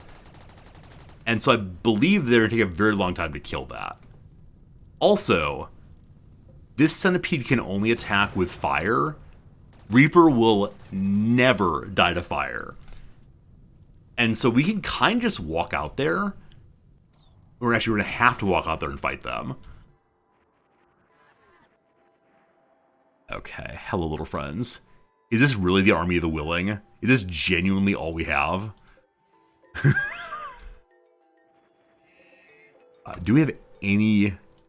we have 5 Militors and 1 Pikeman, and that is that. I believe. Everybody, here we go. Cyborg, are you starving or are you a good kid? Good kid for now. Oh, you lost your table. We'll fix that eventually. Come along, team. We should stop and give a little, like, marching suggestion. Some of you may die. All of you will have honor upon your name. For the rest of your lives, you will be the ones who fought to protect Kelmar and this base. Now, as I waste time walking back and forth, I realize we might get another mech cluster to spawn. And that would be horrible. Hey, Height, thank you for the ongoing sub. I'm glad you've been enjoying the streams. It's always nice seeing you at the very, very beginning of the stream, right as we get started. Oh, Jimmy's in bad shape.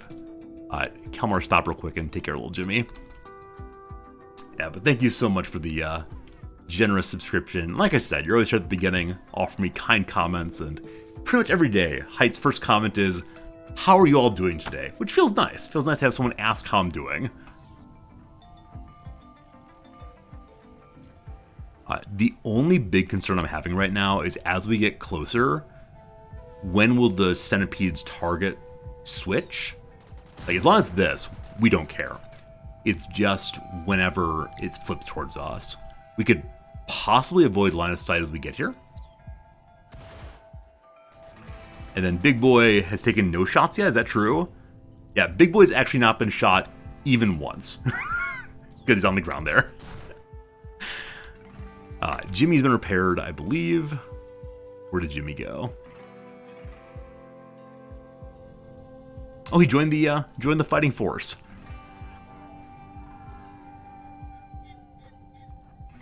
Alright, so no one's having a break right now.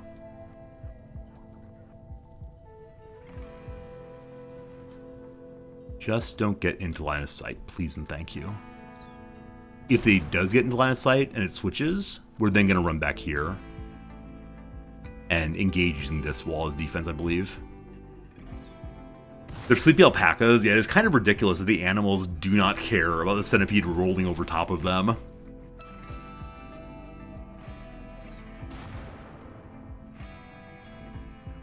Awesome, awesome, awesome.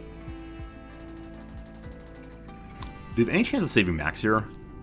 0.6 hours. Are we in trouble for another character dying?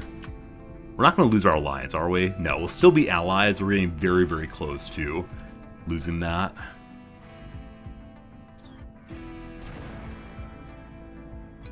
Okay, we begin with getting our ranged folks into a decent position. We're going to send all of our work bots into attack. Will they get in there before it destroys them? Whammo! Okay, very good. Range bots pop on over. Military bots. Wait, why am I even engaging this thing in melee? I mean, this is the way I usually fight centipedes, but again, mechs do not take fire damage. There's no reason we are doing this. Yeah, we should just be fighting at ranged, but I do enjoy watching my little mech bots fight in melee.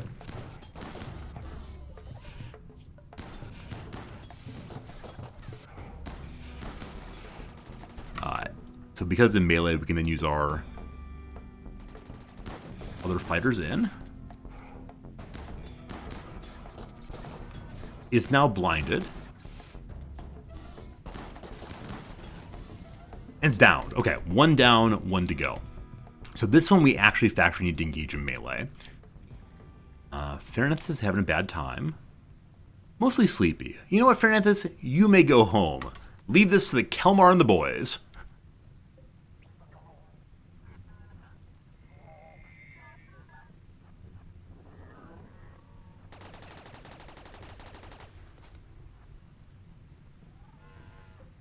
I'm very happy to report that none of my construction bots are down yet. Or none of my worker bots are down yet. So once again, Militors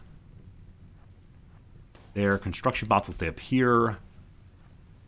Work bots. Go. Hauler bots too. Come along, Consuela.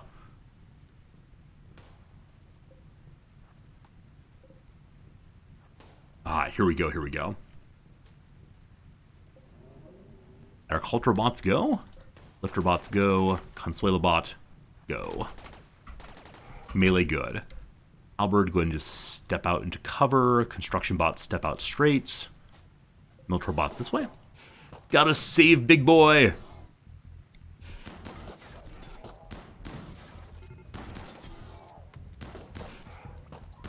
Kalmar, you're gonna come help also.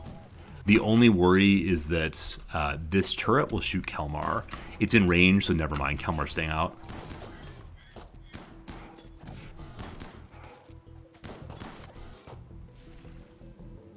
Okay, there are no active movable mechs still on the map. Good. So, this thing, I believe, is the only hostile remaining. Gotta destroy this also. It's not an issue, though, because it's only suppressing the females. Now, with that said, Cyberacle male. Okay, it's not urgent at all, then. Okay. Can these get in range to fight this? So my range people can do so. Actually, Halberd can see it from there. That's insane. It does have cover, though. So we want to just scoot around the cover if we can. And I would prefer not to move Kalmar out. Because again, if it hits once, it's a horrible thing. Chances of hitting here are 12%. Someday, one of you will hit it. I swear. Kalmar's go ahead and repair these bots. Oh, it's blowing up. A+, yes. And boom goes dynamite. Cluster destroyed. Next one. Destroy this. Fairness, go repair big boy. Oh my goodness. Oh my goodness. Somehow we've gotten through 3 simultaneous mech clusters. Big boy can walk too. Now we just need to clean up a tremendous amount of horror on this map and get all of my robots repaired. How great is that? How great is that? Functional robots, I would like you to go back home and get charged up. So you all become workers again. And you go to work group. Yeah, we got a lot of steel now. That's absolutely right. So much steel. Okay. Kalmar's in a really good mood still. He is quite tired, so he might fall apart. It's feeling great, though. Military bots, I'd like you to go home and get charged up.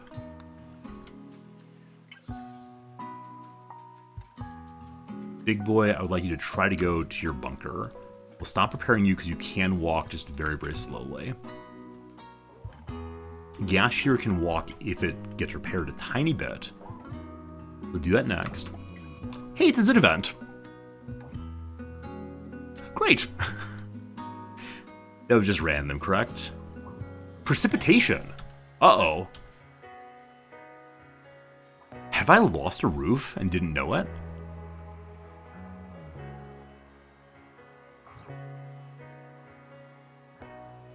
Huh. Huh. Huh. Alright.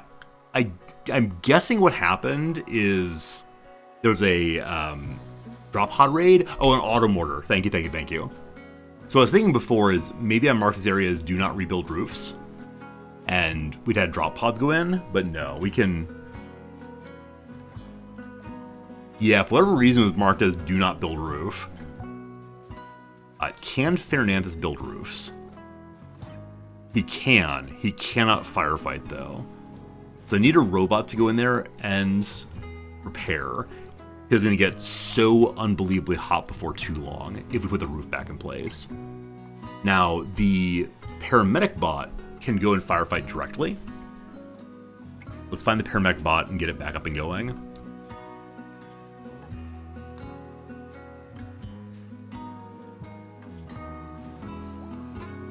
Great. Paramedic bot, you're going to go back to the doctor's inn. So Kelmar really wants to sleep. Just repair this last one, please. Hey, it's another Zit!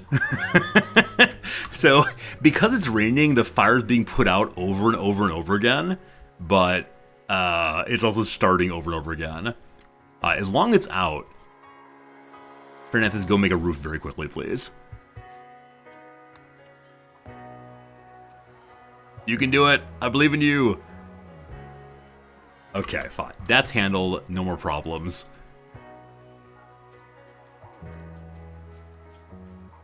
Yash is still missing a leg entirely. I do wonder what order things are repaired in. I wonder if it's just top to bottom here.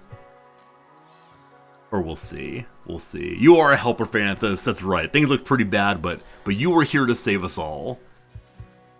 It's not top to bottom, because they didn't do head first. Anyway, it's walking. Kelmar's sleeping. This is fine. Hello, Limbasa. My webcam's not doing so well today. I hope you enjoy my smiling face nonetheless.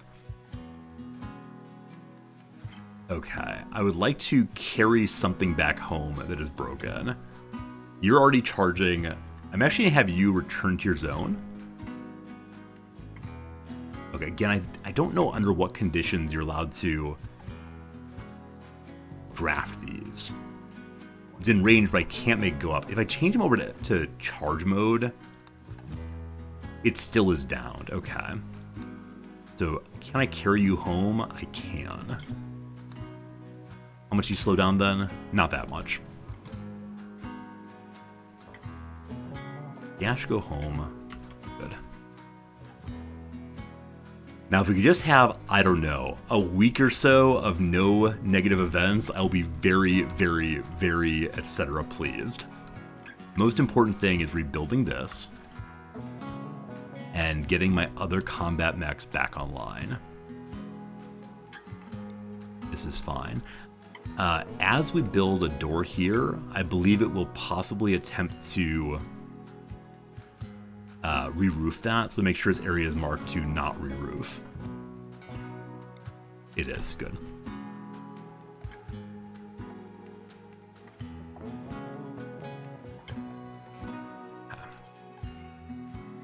We can do a granite door here instead of steel door, because we don't have to burn number one, but also steel's kind of precious to us currently. You'll have been suffering for long enough with the picture there. So this one instead, it is waving time instead. Why no roof here? Because if somehow the thing catches on fire, we want the fire to be put out as fast as possible instead of superheating. If you have a roof, there's a possibility of it superheating inside. So what you want, if it catches on fire, say a lightning strike here or whatever, is have a character go inside, put out the fire from any angle, instead of it, catching a flame and becoming too hot to fix. Geothermals do not get zipped by rain. Nope. This one over here has no roof, for instance, and so it's doing fine. Hey, spacecraft pieces. Amazing. Power problems, probably because this is downed. I do wonder if any other power cables destroyed. And is this one finally connected to the main grid? Hey, it's not. What's new? Good, good, good, good, good, good, good. Good, good, good, good, good, good, good. Are the other ones still all connected? Yes. Yes. We just need to get that other geothermal back up and going. It'll be fine. Oh, you know what? So this one, I never actually connected to the main grid, did I? That is true. We'll want to go ahead and do that. And that will help us. I'll go and get rid of the waving also. But that's what I'm doing. The entire time I'm talking, I use one hand for the mouse and the other hand just to wave you endlessly. Hello, friends. Hello, friends. Friends, hello. Okay.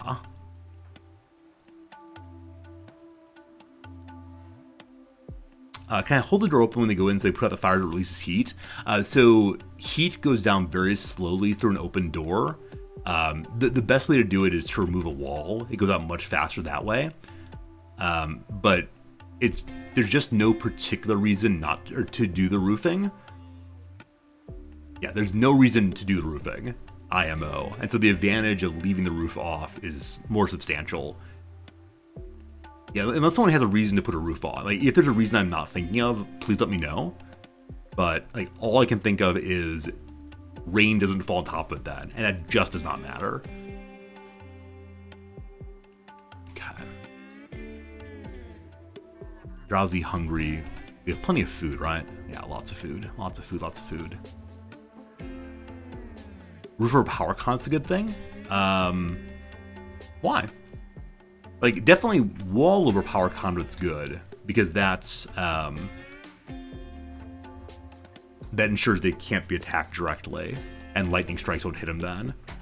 But no, if you have a built roof here, drop pod raids can still land on it. I know. How you doing? Oh, if you have a roof here, drop pod grades can still land on top of it. Mortar fire can still hit it also. Are you saying hello to everybody, Noms? Okay. Hello, everybody. Yeah, so I don't see a good reason to add a roof to them, but I'm happy to say I'd be wrong. A Knight of the Empire is making a request. He wants us to take care of 4 sheep. They're his favorite pets, and he wants them to see the world. The sheep are sick and require daily care. Okay. Unfortunately, the imp people, I think, are currently hunting Constantius, the knight. So the knight is not coming. Oh, no, I missed part of it. Sorry. The knight's sheep are being hunted in order to harm the knight. Got it. If we accept this, then three groups of 7, 10, 18 or so, 19 or so, imps will come. Now, imps are not super strong against mechs, but as of right now, we don't have many mechs up. Alright, we can decide in 6.5 days. These things are really useful if we were doing a psychic playthrough. We're not doing a psychic playthrough, so what I would take is the goodwill, just to maybe get more alliances. We'll think about it. Hey Natsu, is this Rimworld better than Oxygen Not Included? I really struggle with that question. They're both the games that they are. They're both really fun games. They require different kinds of things out of a player. Yeah, I think, like, do you want a storyline and logistic systems? Or do you want logistic systems primarily? Like, they are both logistics games. But I think one has a really thin storyline that's the same every time, right? The story of your dupes are here, they're trying to survive, help them out. Where Rimworld storylines are robust. And there's more freedom of how to build in Rimworld, definitely. But I love them both. I think like the standard comment is when it comes to base builder games, Rimworld, Oxshot included, and Kenshi are like the top of certain kinds, but you can't compare them directly. They're all really, really good, but very different games. Oh, fairness, is that right? I actually missed that part. Oh, yeah, I just need to read this whole thing through like very carefully. We'll have 6 troopers to help us if we go ahead and accept this. So we have the food to feed 6 people, no problems. We can turn the hospital into a barracks also. Now, troopers are not nearly as good against impids as mechs are. Because you may have heard, troopers can catch on fire. Now, our paramedic bot here will be able to put out fires. We're thinking about it. We're thinking about it. It's still lots of mechs need to be repaired. We are currently over bandwidth cap because the power's out. Now, is this thing getting remade yet? We need 340 steel and 8 components. If I ask Kelmar to just go do that, we'll see what material there is for it. It's one of these cases of collecting all around the map, unfortunately.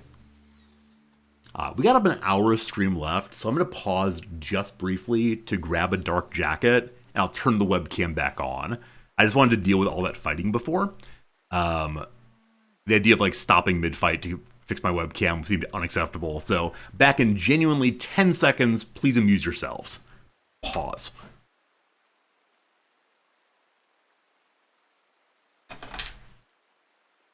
The microphone's still on. I can still talk to you. Friends, I'm changing my clothes. Friends, I'm putting on clothes for you. Okay, let's see now if that fixed the issue. Webcam. Hello, friends. I'm gonna go big screen for a moment. That's the wrong one. Hello, friends. Yeah, just like that, the green screen is fixed. It really is just that this shirt is so reflective. If it doesn't have the additional dark here, it's very strange. Like, this is my shiniest shirt. It's white, but it's the wrong kind of white for how the room is set up. The white shirts I normally wear on stream are like totally and completely flat. I don't know the words for these things. But hello, friends. Good to see you all.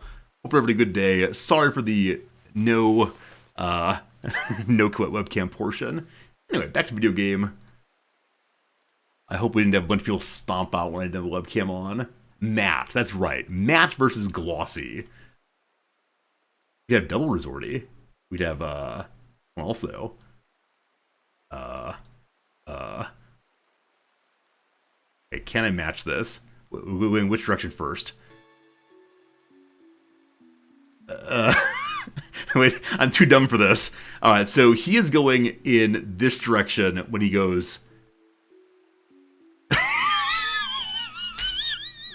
I can't do it! Okay, let's try this again. The problem is I think my webcam is inverted, and so when I look at the screen to see myself, I can't do it. I can't do it. What if I use my right hand instead? Okay, if I go over here, yeah, okay, I can do that. Sort of. It's kind of fast. I gotta slow it down. Anyway, we'll figure that out tomorrow. Someday I'll be able to wave in time with my little animation. All right. Man, Kelmar's still real slow. Did you smoke leaf again, brother man? You actually didn't. Thank goodness. I like streaming. I like streaming a lot. Thanks for hanging out with me as I stream today. That's pretty great. So Kelmar is depositing the components for now. There's only a bunch of steel. We're gonna invite Kelmar to go ahead and take some slag home and help with that. Now, did I turn off the slag job here? It's probably still on. Yeah, it's still on, thank goodness. We still don't have enough power to get Kelmar to... Oh, we do now. Oh, we barely don't. So our mechs are flashing on and off right now based on if these are functional. We can turn off other things around the base to save power. I cannot wait until this is not an issue again. We're going to have to get more geysers going and probably other kinds of power as well. Now, there is a power production that was added in Biotech that's called the... I have not researched it, apparently. But it's called the toxifying generator, I believe. It creates pollution for the sake of power. And you can then clean up the pollution and put it into Yucca Mountain, and that is fine. Oh yeah, good call. This is still not attached also. We've got to fix that. Just these two. So, Fernanthus, you feeling like constructing, my friend? This might take a little bit of time. Gotta believe, gotta believe. Alright. Scyther's coming back online. It's ready to go. Awesome. We have 41 steel. That's well on the way to 300 or so. Haulerbots, what you doing? Haulerbots are indeed trying to haul. They're just in kind of bad shape. Ava's down. The other one's fully destroyed. What on earth are you building here? Wait, why is this here? I wonder if at some point this was a nice long line all the way along. And I marked part of it to rebuild? I have no idea. Absolutely no idea. We want to get these things inside eventually. I'm going to go ahead and mark the allow all again, just because there's no reason not to do so right now. Probably still in home zone. I guess so. Yeah, maybe I didn't remove the home zone here. Right you are. Oh, you know what? So this is from the bad time. This is from the time I thought we'd lost the playthrough. I put a medical sleeping spot down in order to save Kelmar, and that created more home zone there again. Same thing with here. I put down a sleeping spot to get Kelmar tended. We don't need that. I have no idea what we did there, but we don't need that. Don't need you, don't need you. Don't need you. This one here was from removing a mortar. I do enjoy the way in which looking at home zones can remind you of the story of the base. Like what kind of things happened in places other than just at home. And that's pretty cool in its way.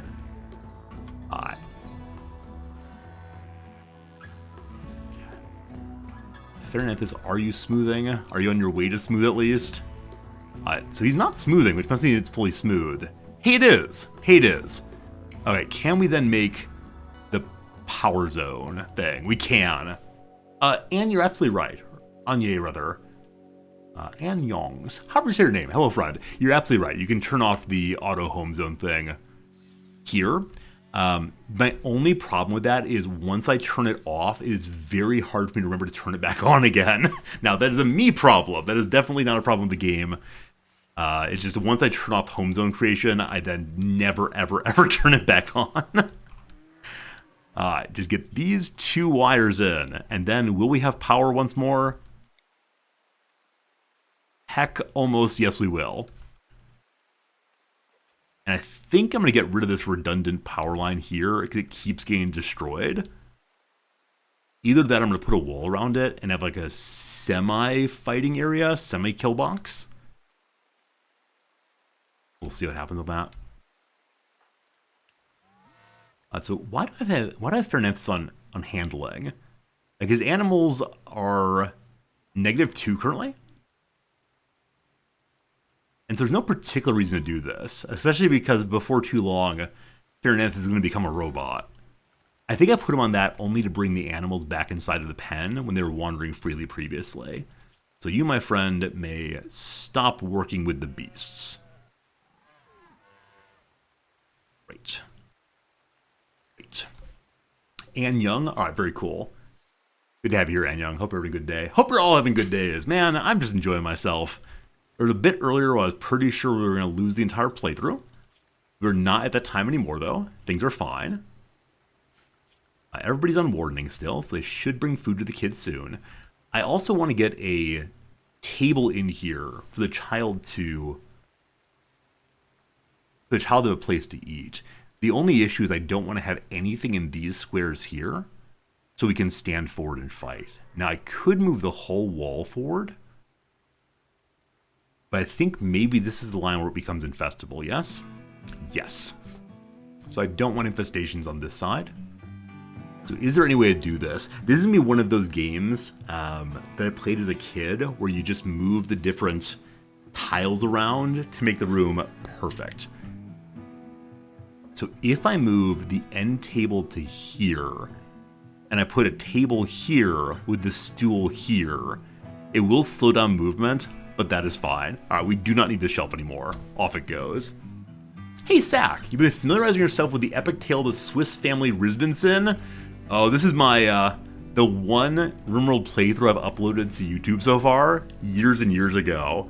I had a lot of fun with it, but I didn't really know how to make a YouTube video then, so it very much was just like a stream, as opposed to being edited or anything else. It was just like, hello friends, we're gonna play some Rimworld, and I'm gonna go and hope for the best.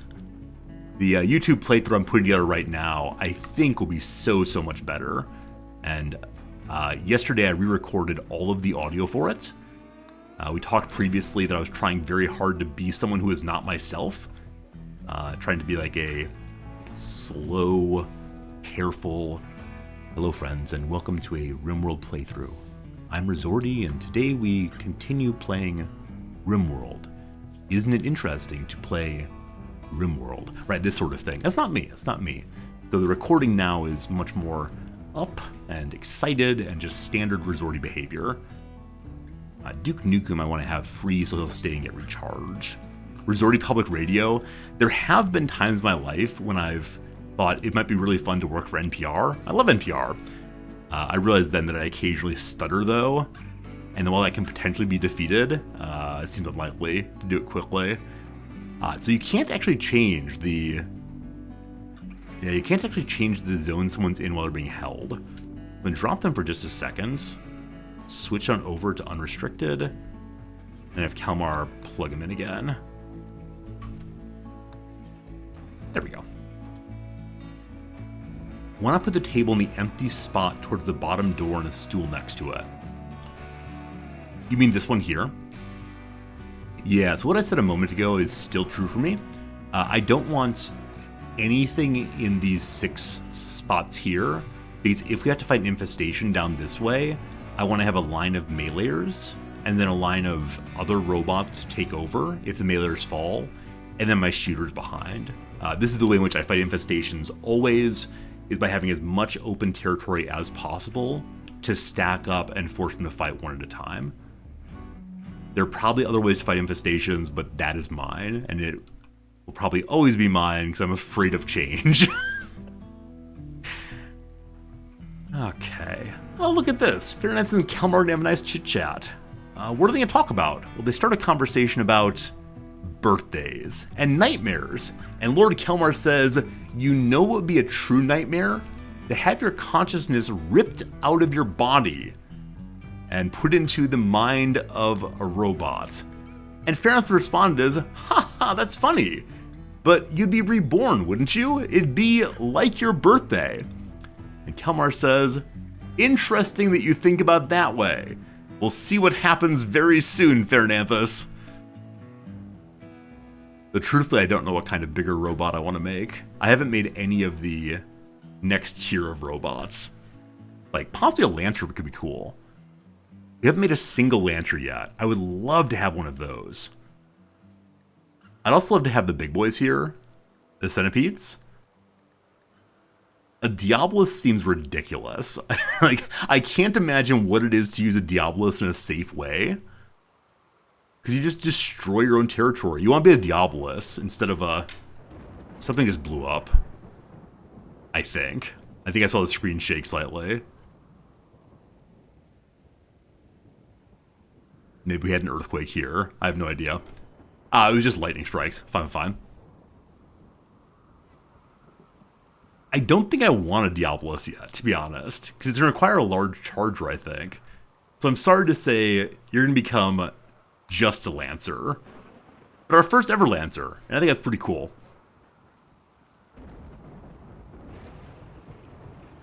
It's still only 39 steel there. I need to save for 300. So Kelmar, you are repairing more mechs. I guess that's good.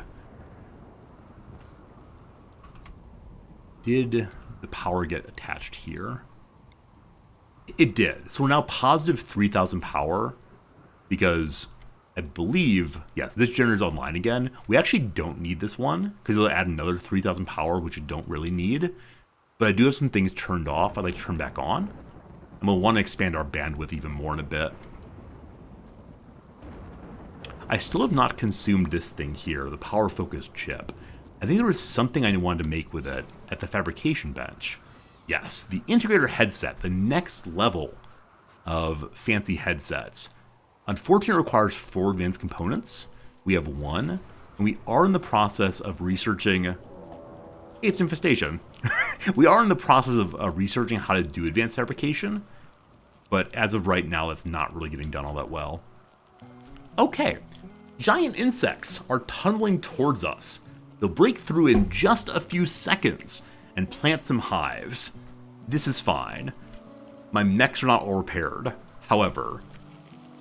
Okay, so it's way down here in what I've thought of as the steel mine. The area we've been trying to dig for. So we have bulwarks, we have places to fight. How bad could it possibly be? 1, 2, 3, 4, 5? We should be okay. The doors are locked. We'll be okay. We can finally use our fire-based mech. Unfortunately, they're still kind of far away. So we're going to ignore these for a little while, which will surely not be a problem.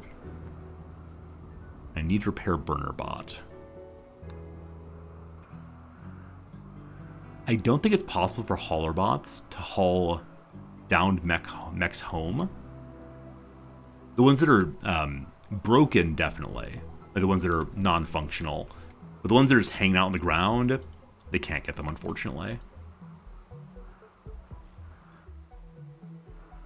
Hello, friends.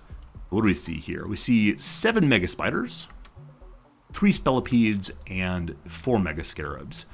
So more mega spiders than we'd like, but I think we'll be fine. We've got confidence in sunshine. We got confidence in rain. We've got confidence in confidence alone. We got confidence in me.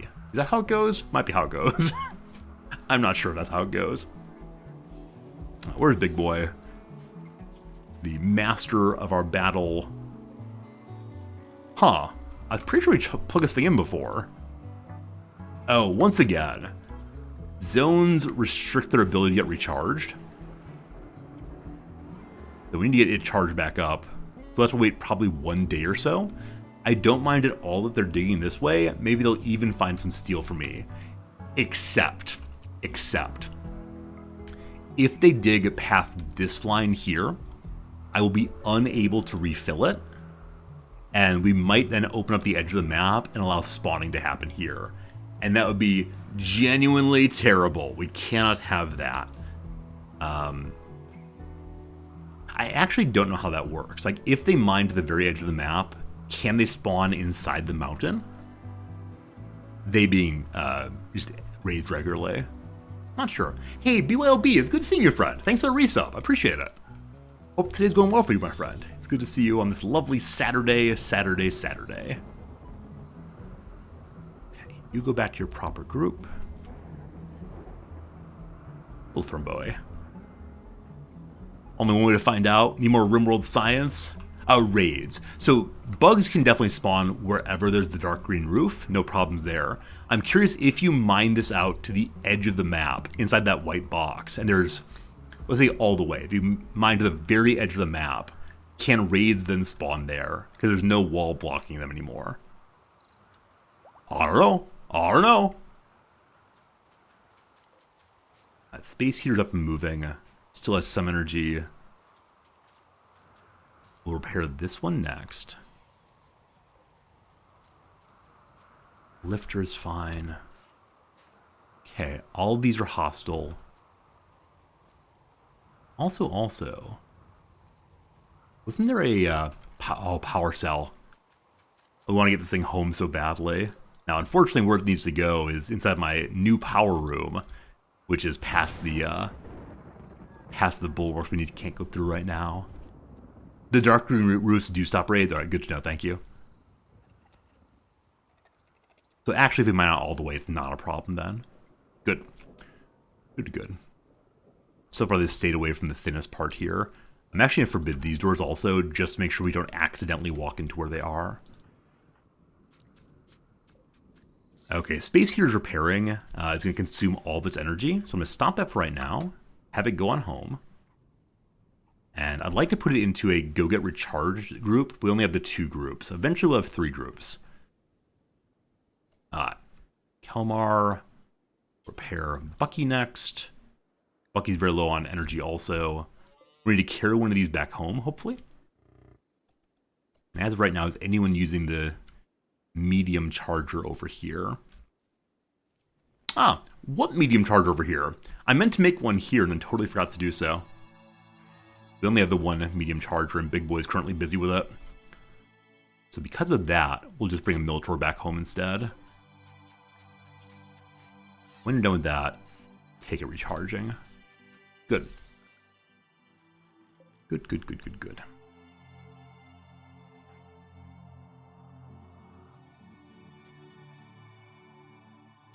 Oh, little buddies are sleeping. And now they're awake. How long till respawn here? 2 days, 2 days. Yeah, nothing super urgent. We should be fine.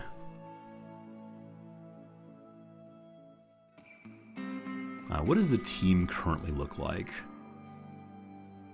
So a whole bunch of work bots. Sluggo is offline. In a position where it looks like it should be recharging, but tisn't. That can be recharged there. Are all of you in good shape? Not really. Kelmar's dragging someone home very slowly. Might pass out here. Okay, Kelmar, you can do it. Do it. I believe in you. Oh, power outage again. 1 second. So we were plus 3,000 a little bit ago. And then what changed? It can't be just the wind turbine, because the turbine cannot produce 3,000 power.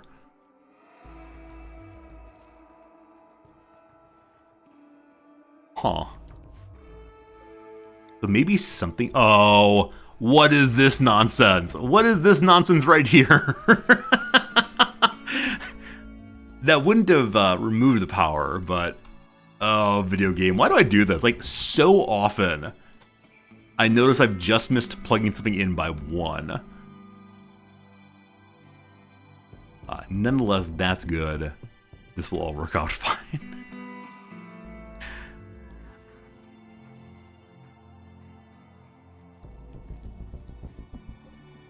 That should fix the power situation. Thanks, little buddy. Plus 2,000 again.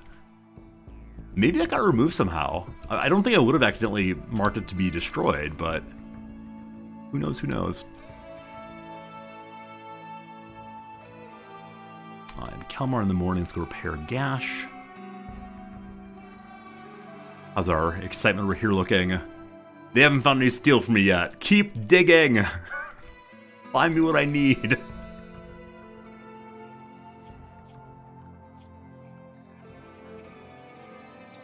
Okay. I'm going to invite the Clean Sleeper to go away and plug in Sluggo instead.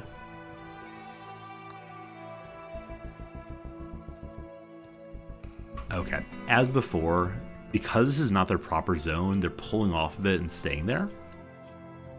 So I need to add the normal military zone to all of the chargers. I should have done this a very long time ago, but I didn't fully realize how exactly the charging works. Like, they get plugged in and then run away anyway. Cool.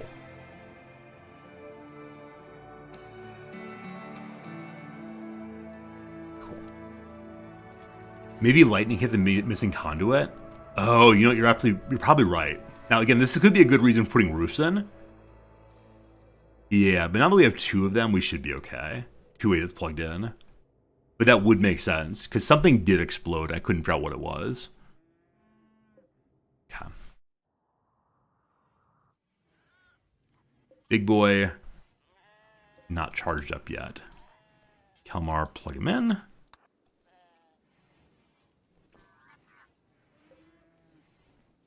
I wonder if he got recharged most of the way and then just like walked around for a while. No, he's in the dormant group though. Huh? Who's in group 1 who should be in group 2? Nobody. Nobody at all. Ambrosia Sprout. How nice. The world's nicer than it was before.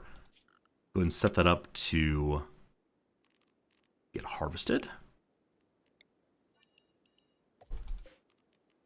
Good. How heavy is the recharger station? I have no idea. Yeah, absolutely no idea how heavy it is. As far as caravanning with bots, apparently when they're on the world map, bots go into like some dormant travel mode where they do not use any power at all.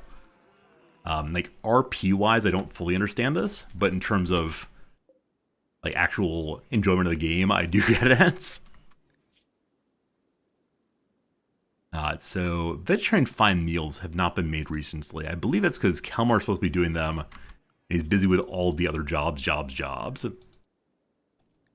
The simple meals are the work of Fernanthus. And we have more than enough of those. We are eating simple meals though, correct? I remember turning them off at one point. No, we are eating all meals, so that's fine. Still how many days? Still 2.6 days. How long does that quest expires? Oh yeah, good question. 3.9 days still. I do kind of want to do this one.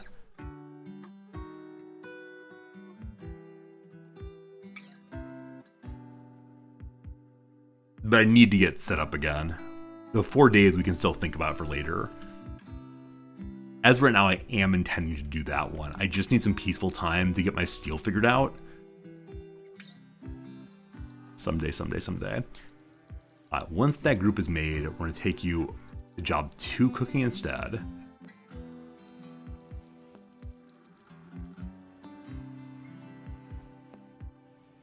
Where are we going?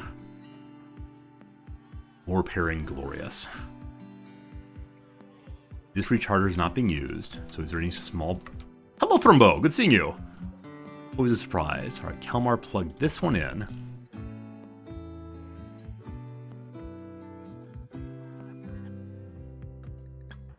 Kalmar can again get treated for the muscle parasites. He is now at 191 out of 300. So hopefully, little game urchin will take care of him. So we're gonna haul Bucky. We're gonna turn off self-tending. Going to go to bed. We're gonna wake up Dr. Game Urchin. Dr. Game Urchin takes care of him. Nice. Hey, Foamy Jetty, good seeing you. Hope you're having a good day, my friend. Hope the stream's been good. 90% tend, not half bad. We need one more good tend, one more middling tend to be fine also. And then we done with muscle parasites again, thank goodness. Game Urchin, back sleep you go. Hey Mogbert, you're doing a mech run yourself. Which mechs have really impressed me? First of all, good to see you, hello. So this is a little bit of like not good reasoning, but I love the mining bot. There aren't that many melee bots at all. Like there's a Scyther and I think that's it actually. And so being able to have a pretty beefy melee bot is so cool. Earlier than I expected, we'd had a centipede attack and the tunneler was able to fight against a centipede for, I don't know, an hour or so without going down. And it was really, really cool to see. Past that, I think I like all the mechs. Like it's just fun to see how mechs cooperate.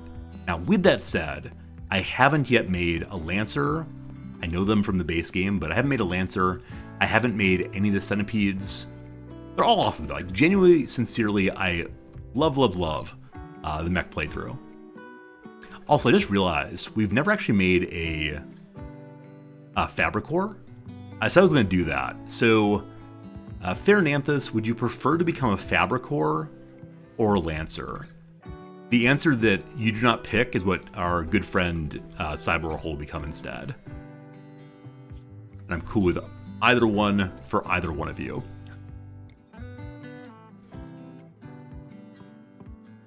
Alright, urgency's here. You want to be Diabolus? You can't be Diabolus. I'm not making a Diabolus yet. Oh, you. Because again, to make the Diabolus, I believe they have to have a large charger made, and as of right now, we just can't deal with that. Yeah, not allowed. I should make you a clean sweeper? Absolutely. Yeah, if you want to be a Diabolus, I'll make you a clean sweeper. You'll wait. I can't do that. I need to get brains for the new bots, unfortunately, so... I hate to say it, but... I believe it's the case that Farinanthus is going to be becoming a... This better be on Farinanthus. Oh, poor little Cyber Oracle. Poor little Cyber Oracle has become sick with the Mechanites. Oh. I know how to heal that, my friend. I know how to heal you from your painful disease. It's becoming a robot. You'll never be sick again.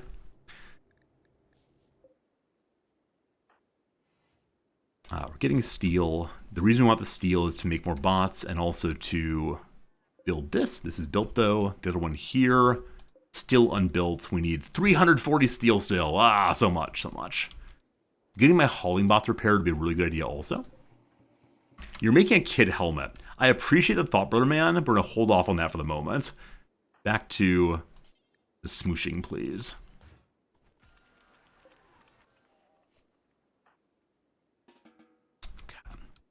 Care of the child, then take care of the hauling bot way out here. So this is probably the silly part of using my work bots as being fighting bots also. You then like really slow down the productivity of your base until you get them repaired. But they fought fiercely against the centipede, and that's what we appreciate. I also want to reinstall this thing up here eventually. With this military back online and Big Boy all charged up. Good. I believe we're going to go ahead now and fight fiercely. That is quite a few Mega Spiders. It's 9 now. So I didn't miss a respawn. I must have missed concentration. I thought there were 7. But no, there are indeed 9 of them. And yeah, we have 1 day until they spawn again. So gotta do that. Now, we really could just send the flame bot in, blast this thing, and then run away. Or maybe just let the bot get destroyed. And then once it's all burned, we can open a door here, or open the wall here, and let the heat out. We have enough materials to make a second medium charger. I intend to do that after this fight's done. It'll go right here, I think. I'll put it down so we don't forget, but I don't actually want to build it until we have that generator made especially.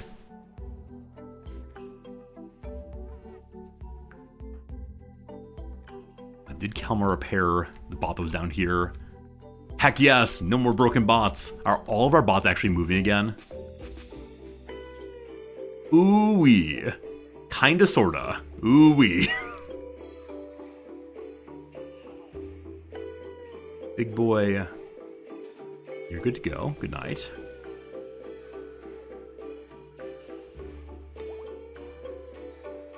Our lift repaired. Great, great, great. You're done with your horseshoes. Let's free these. Yucca Mountain still has space in it. Okay. Everyone's in a good mood. Everybody's ready to go. So while we're fighting down here, I'm going to hold my Firebot in reserve in case we lose control here. As like a last resort, I just do not want to play with fire in an enclosed area. Because though we'll put stuff out eventually, the possibility of it like escaping somehow, making my base uninhabitable, is just too worrisome for me. Yeah, though really, this fire would burn out eventually, wouldn't it? Because there's not anything consumable after the rock walls. Eh. But I need this precious, precious insect jelly. We can't lose that.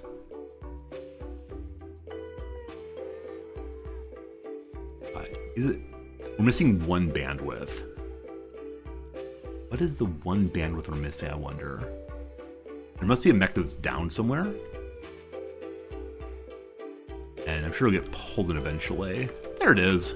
No, that's not it. That's one of the broken ones. Huh.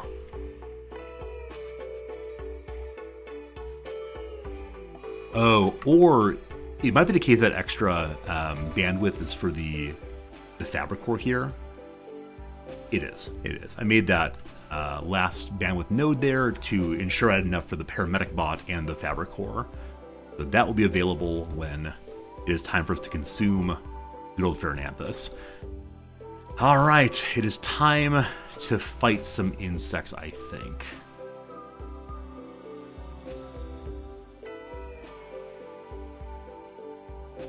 You should not be walking around. You played Rimworld too much early release. You haven't tried mechs? Yeah, I mean, I really enjoyed, playing it for 1,500 hours or so in like beta, the early beta phase. But I've really enjoyed playing each of the new DLCs that have come out. Like, I'm probably never again do the let's play Rimworld every single night forever and always. But it really is cool that the IMO, it's really cool that they've modified the game each time. The mechs are really fun, the families are really fun. I think having different playthroughs is a really enjoyable thing for me. Kids, I need to leave in about half an hour. Yep. Today is not a teaching day, it's a Saturday here, but Nam's going to hang out this afternoon, evening. So she's going to yoga, and I will be recording YouTube videos as always. Again, I hope I get it up tonight. We'll see. So the paramedic bot gets charged on the small charger. I bet it's the case that anything gets made in the small gestator uses the small charger. And anything medium uses medium charger. And anything large uses large charger, etc., etc. Though actually large gestator has both medium and large. That's what it is. Okay. Let's get you repaired. And then, oh gosh, you're so far away. Our roof collapsed. Ha ha! Take that, insects! Hoisted by your own petard indeed. 7 hours to reproduction. Never mind, we must go fight now. So, all bots go into escort mode. Everybody heads on down. This is one of those cases where it might be really nice to move some traps also, just in case. Also moving these to avoid cover on that side. Though for right now, we should be fighting one at a time, so that'll be okay. Where's Big Boy? There's Big Boy, here he comes. Alright, so fire on the flames bot. Like I said, you stay in here in case things get dire. We're going to use only one door for right now. The second door might pop open. I should probably put a trap right there, so if it does, we can stop folks coming through. But for the moment, we're going to move our agricultural bots to the side. Everybody's set up where they need to be. So many Militors. Construction bots, there should be 3 of you back there. Cleaner bot goes forward. All our bots. Also, hey Riley, how's it going? Big Boy to your position, my friend. Oh, we're at the wrong door. Alright. I very much enjoyed setting up. Let's do it again.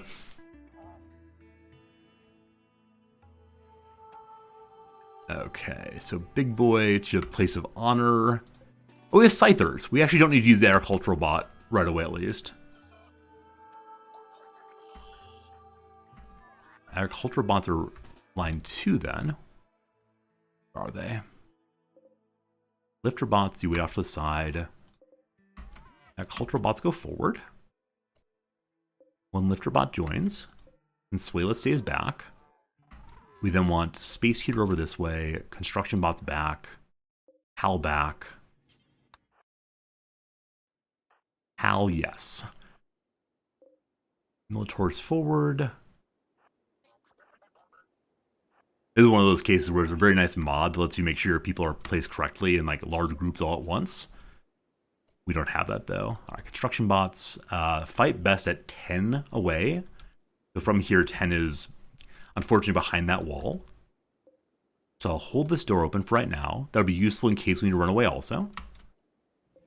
And dump the construction bots. 1, 2, 3. Have Hal go there also. Okay. Okay. So I believe we're ready then. Need someone to draw their attention. How far down can a bot go? Only there, unfortunately. So which bot moves most speedily? I actually don't know the speeds of the bots yet. Consuela moves at 3-4. Construction bots move at 3-4. Ah, are they flat 3-4? 3-8 on the Militaurs. Scythers are 4.7. Holy rizmoly. All right, I believe the Scythers are going to win then. So we're going to hold this door open. Send Gash forward. Are y'all sleeping? Good morning, friends. Good. Oh, you can't go far enough. All right, Kelmar. Welcome down. So the way to wake them up, of course, is to shoot them, or to go stand on top of them. So who is faster between Hal, the construction bots, and the Militaurs? I'm guessing the Militaurs are 2-5, 3-8, I believe, and 3-4. Yeah. Okay. Come along, Smith. Chick, chick. Boom. There we go. Hopefully it follows. Here they come. Here they come. Here they come. Here they don't come. Alright. Alright. Yeah, leashing mechanics are still a little opaque to me always. Always.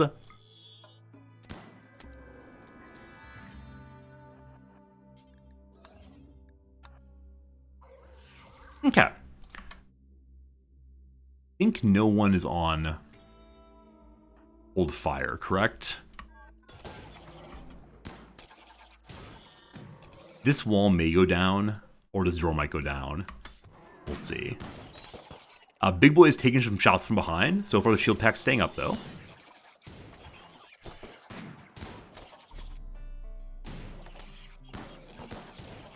So if we moved these folks forward, there'd be less opportunity for friendly firing.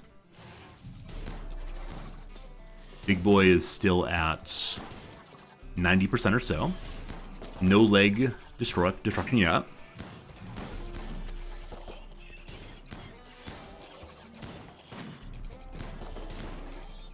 Shield belt still holding.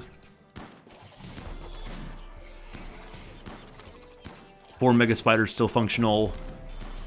Respawn in 1 hour. Oh boy. We may have to fight 2 rounds of this. We'll see, we'll see. This could also be a good case because there are not that many left. Start scooting forward just to destroy this before it respawns. Alright, they're all down. We're going to begin scooting forward as fast as we possibly can. So Big Boy, you'll punch that. Mac also. Gash also. Militaurs, scoot, scoot, scoot, scoot, scoot. Kalmar also. The wall is down as well. For some reason, the Militaurs decided to get into melee mode. Oh,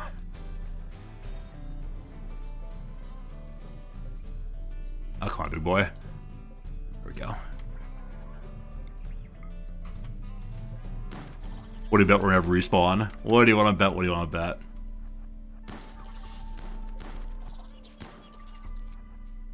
Big Boy, smash. Half an hour to go. Ah. 0.3 hours. Mission accomplished. All right, who's up next? 14 hours, 14 hours, 7 hours, 1.1 days.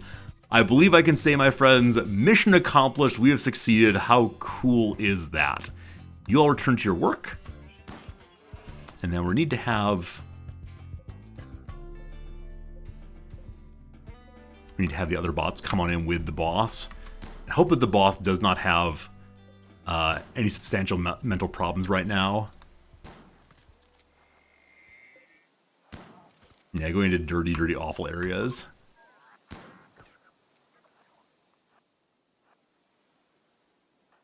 Kelmar, stay back.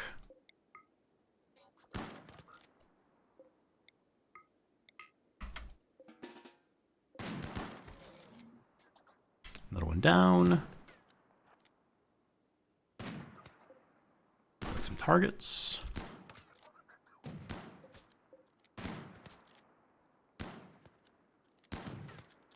Smiling at a job well done. There we go. Infestation defeated. Our mountain home is our home once more. Where are you going, Kelmar? Where are you going? Delicious jelly, standing in the middle of filth. Alright, so all the escort bots go to self-charge instead. Get them back in their correct zones. We then unforbid these doors. Got a lot of insect meat again. What that means then is we can get rid of the veggies allowed here and instead move it over to just feeding them kibble once more. We have no hay currently. Presumably I fed the hay straight to the animals again. We gotta fix that soon. And so if we're gonna start using veggies to make kibble, we then want to turn the farm back on again.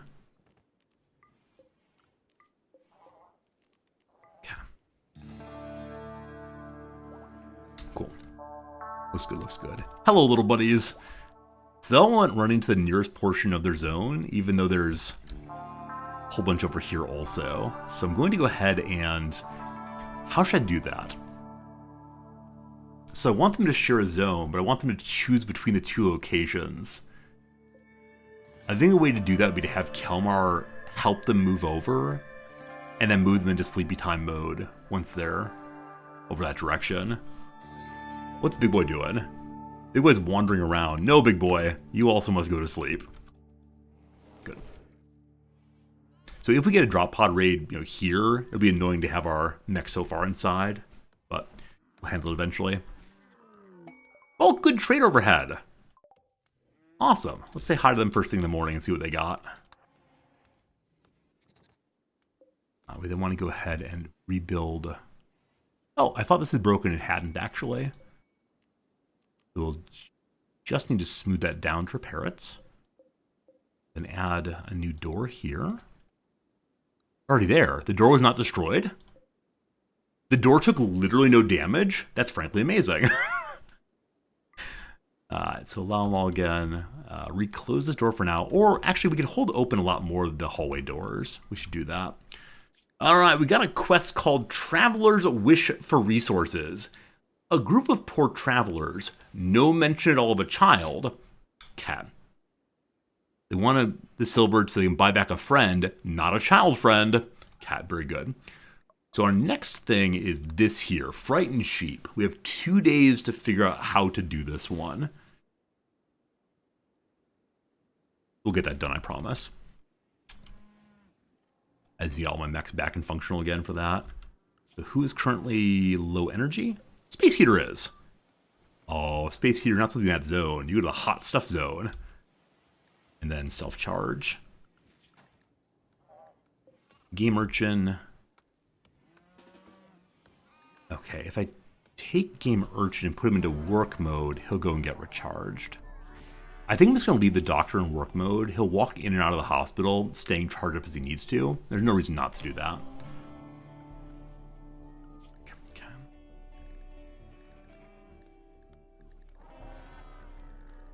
Militor bots are all okay on energy. Scythers need some help and some repairing also. But first, hello to you, Wulan Securities. They were willing to buy all of my spare little animals. And we raise all these animals more or less entirely for this purpose here. Oh, we can't sell milk. Milk's my starter, unfortunately. Okay. More components and advanced components would be awesome. So we have 2 advanced components now. We still need 2 more of them. I swear we'll make them soon. Go ahead and sell 72 of this. They must have something I want.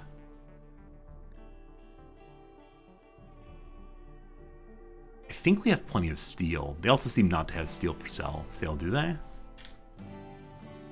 They do. They have quite a bit of steel. Kind of pricey though. What's current research goal? Advanced fabrication to make the fancier components. We just haven't been able to do any research recently because we're having to do so much management of, so much management of the robots. Man, nothing terribly exciting here.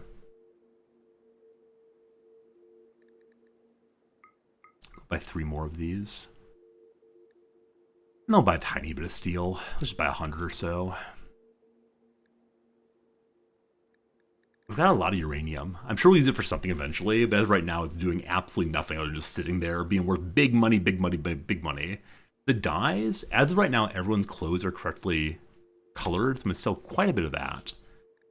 And again, 2,000 wood is too much wood for us. Let's go ahead and sell 1,500 of that. Okay, plenty of cash coming in. Super nice, thank you.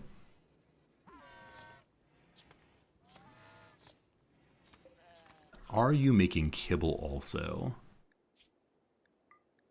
You are. You are. Now, how much did I say to make? I may have said forever. No, only 200. That's fine. So Fahrenheit will gradually increase their cooking skill here. They're almost up to 5. At 5, I'll feel comfortable eating their food, and that'll be nice. Hey! EU number 9 has gotten sick. Why did I not buy EU number 9? So usually ones that are numbered, I sell straight away. Let's check this out.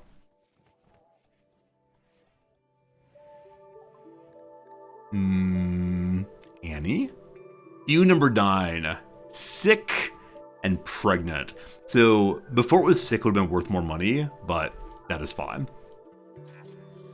Hey, Hellraiser Jethro, I like your name very much. Thank you for the follow. I'm glad you're enjoying hanging out with us. Hope things are absolutely swell for you. Kalmar, what are we doing? We're going to eat food. So poor Kalmar's running back and forth across the base, I guess. Just trying to get things repaired, most likely. Yeah, exactly what he's doing. Smoothing this center section here would speed up movement quite a bit. Now, I tend to be a little bit slow going on marking more things to smooth, because it never, ever, ever gets done. But anything to speed up my buddy here.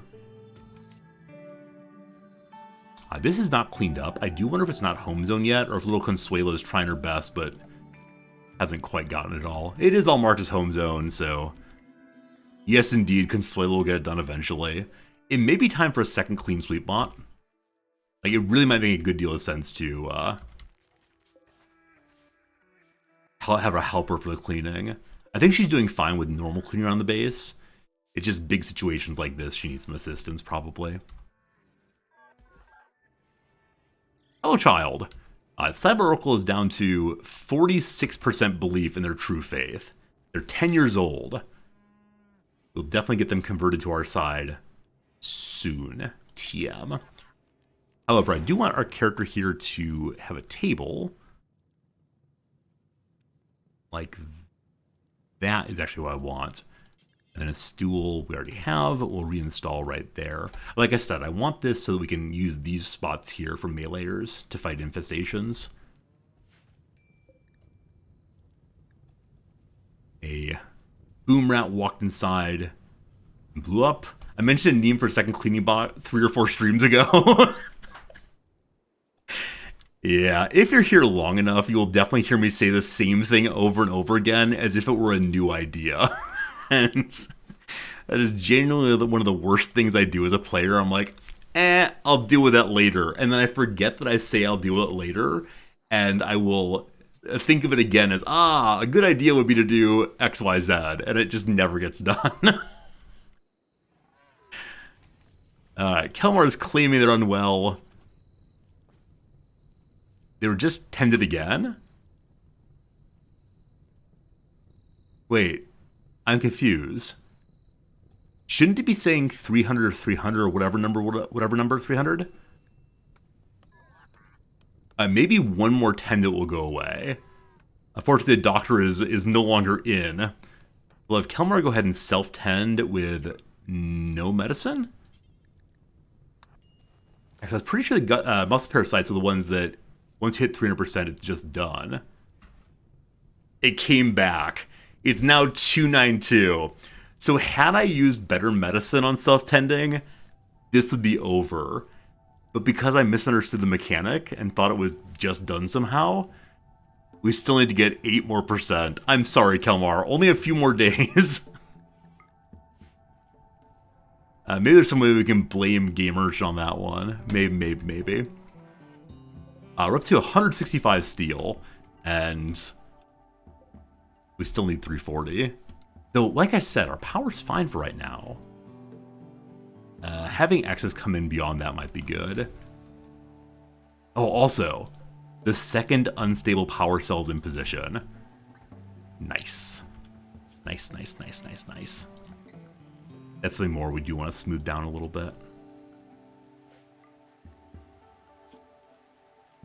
And I want to move our batteries in here, as I talked about a few streams ago. For that, though, I want to bring the power along this wall. This part can't be done because it can't be reached. We can remove that, smooth that, etc.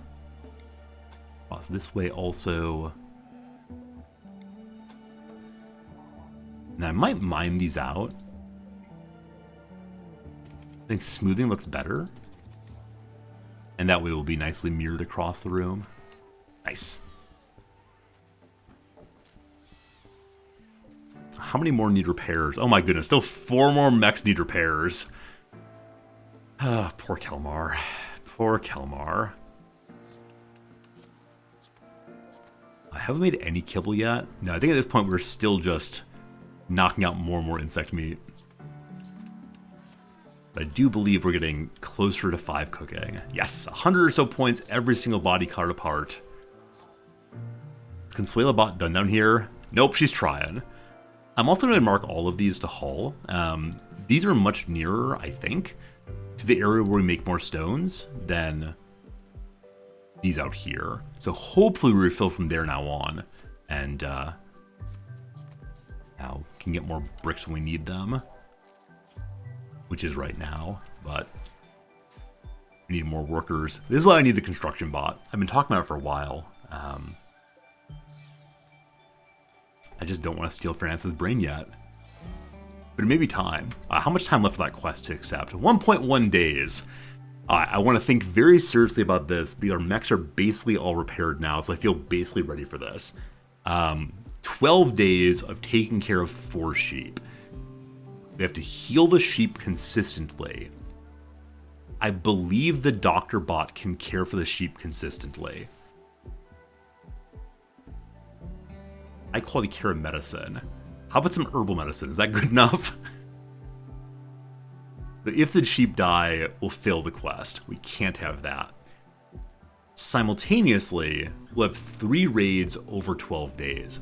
I don't know if that means we'll get one every 4 days, or just like they'll be spaced in the 12 days somewhere. Also, Randy Random, so possibly other events will happen during this as well. The raids will be roughly 20 or so folks. They are tribal.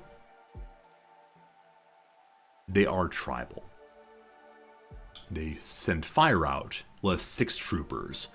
The 6 troopers will be a big help as long as they have the right kind of weapons. It's always very awkward when we have troopers that have like 12 in ranged and they have a knife. So hopefully they have the correct weaponry for this. But we'll need 6 beds for them.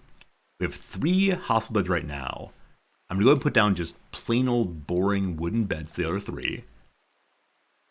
And then we'll also want to make sure there are 3 animal spots in here to ensure that the sheep have a place to sleep.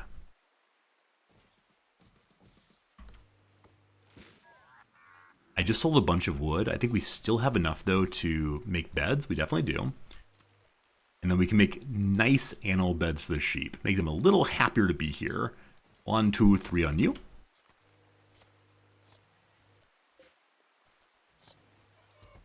We can also smooth that room to make Dr. Game Merchant's life a little nicer. I need to make 1 cleaning bot, 1 crafting bot, and a lancer. I don't know in what order I want to make them, but those are all things I do want to make. Okay. More with the smoothing. Again, another unsmooth tile there. Did we get the one over here deconstructed? We did. So Farinanthus, please go smooth that. And Swalebot's almost done. Clean, my pretty, clean. Also, if we dig this out, it will continuously collapse until we have a supporter for that. So I'd like to put a column made out of granite here just to hold this area up. Eventually we'll make this pretty, or we'll keep digging out just to find some steel, hopefully. Bed quality is normal, good, und, normal. Fine, fine, fine. Bucky, last one to repair.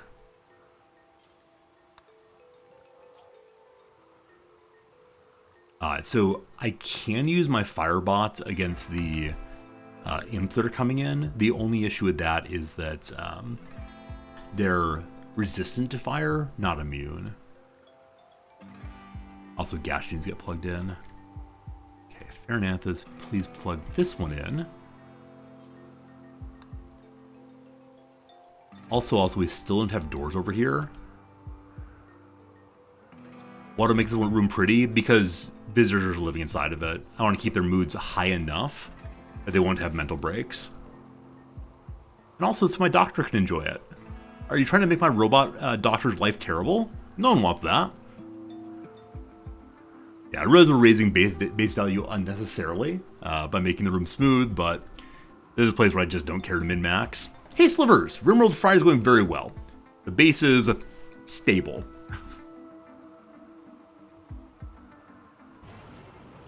I'd like to make some better food again. A kibble there. The kibble's not been hauled out yet. It will be soon. Oh, we're in the room where the insect spawned. Did I mark this room to smooth? Oh, I said clean it up. What I meant is, like, just make the walls so it's not quite so broad. Like, if I eventually want it to be part of the base as opposed to just a mining area, I want to have it have this width as opposed to just being a giant open room like that. Now, we could use a giant open room as like a playroom or a throne room or something. It also may become just more storage for toxic waste. But we'll see. We'll see. Before anything else, I'd like to make a new flak vest. There. Is it missing roof from collapse? So I'm relatively certain, we'll check on this, I'm relatively certain there's no way to remove overhead mountain roof. So if it collapses, it leaves the pile below, but it's still roofed above. Yeah, that's true. Had we removed this section before building a support, then it would just refill again with overhead mountain. I believe overhead mountain tiles are infinitely tall. You just keep mining, it does not matter. Hey, it's a raid. Okay. Several separate groups of wasters have arrived in transport pods nearby. They'll prepare for a while, and then they will attack. We have 12 hours to accept the quest I want to accept. So one group's there. Can we see other black dots? I'm sure some of you are noticing them right away.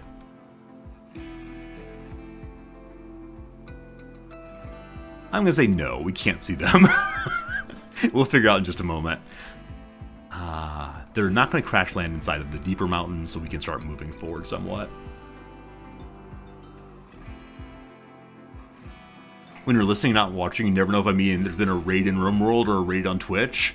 I think on Twitch, I consistently say, hey, thanks for the raidy host. I will never refer to a raid in game as being a raidy host, I promise. Also, I realized I should have given Fernandez a better gun a long time ago. He's still stuck with his revolver. Let's give him the Masterwork Assault Rifle instead.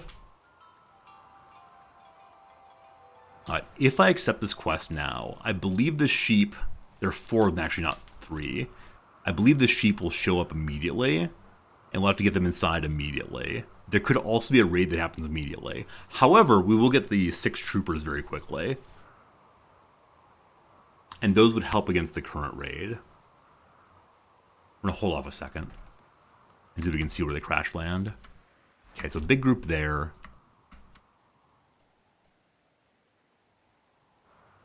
Those are muffaloes. So when video game says there's several separate groups, and I only see one group.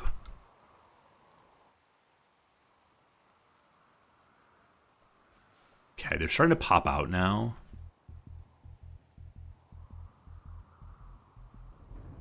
Maybe video game didn't say... Ah, sneaky, sneaky, sneaky. Basics and Lex and Noob. So we'll have to deal with them eventually, but not too terribly long. I see those bright red eyes there of the Hussar. Yeah. Not amazing, but not half bad either. And so the group up here... Oh! Yeah, the group here is the larger group. But they all are coming to the same fighting area. Okay. Kelmar, bring forth your mechanoid friends. Go down to hang out with Cyber Oracle. Fernandez did not get his gun yet. I interrupted that, sorry.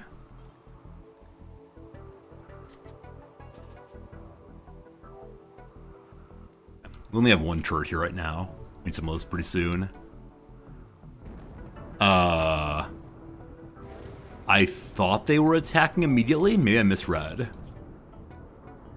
Preparing for a while. My apologies. Never mind. Y'all go about your business for a little while. Bicep dude got loaded up on the Go Juice, maybe. Yeah, again, a very good fighter. However, delicate, so they'll take more damage in fights here. This will be good.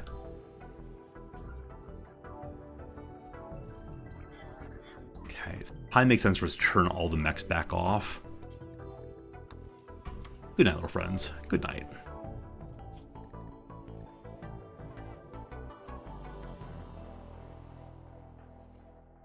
And let's go plug this one in, please.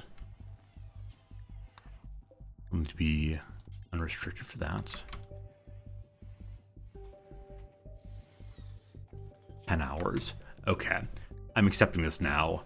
We may have a tribal raid on top of the current pirate raid. This might be horrible, but also it might be glorious. Alright, first things first. Beep beep, here's some sheep. And oop doop, here's some troop.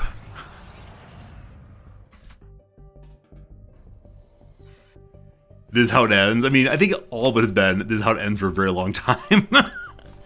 The raiders are on their way.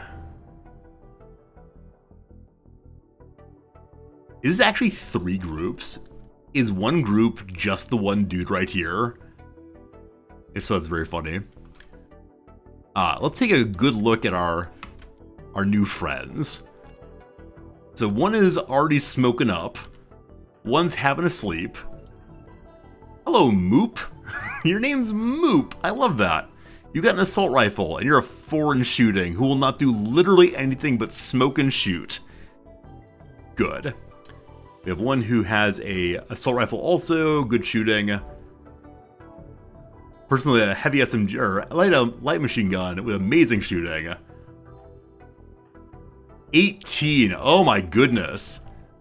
So they sent us only ranged character, most of whom have scores over 15.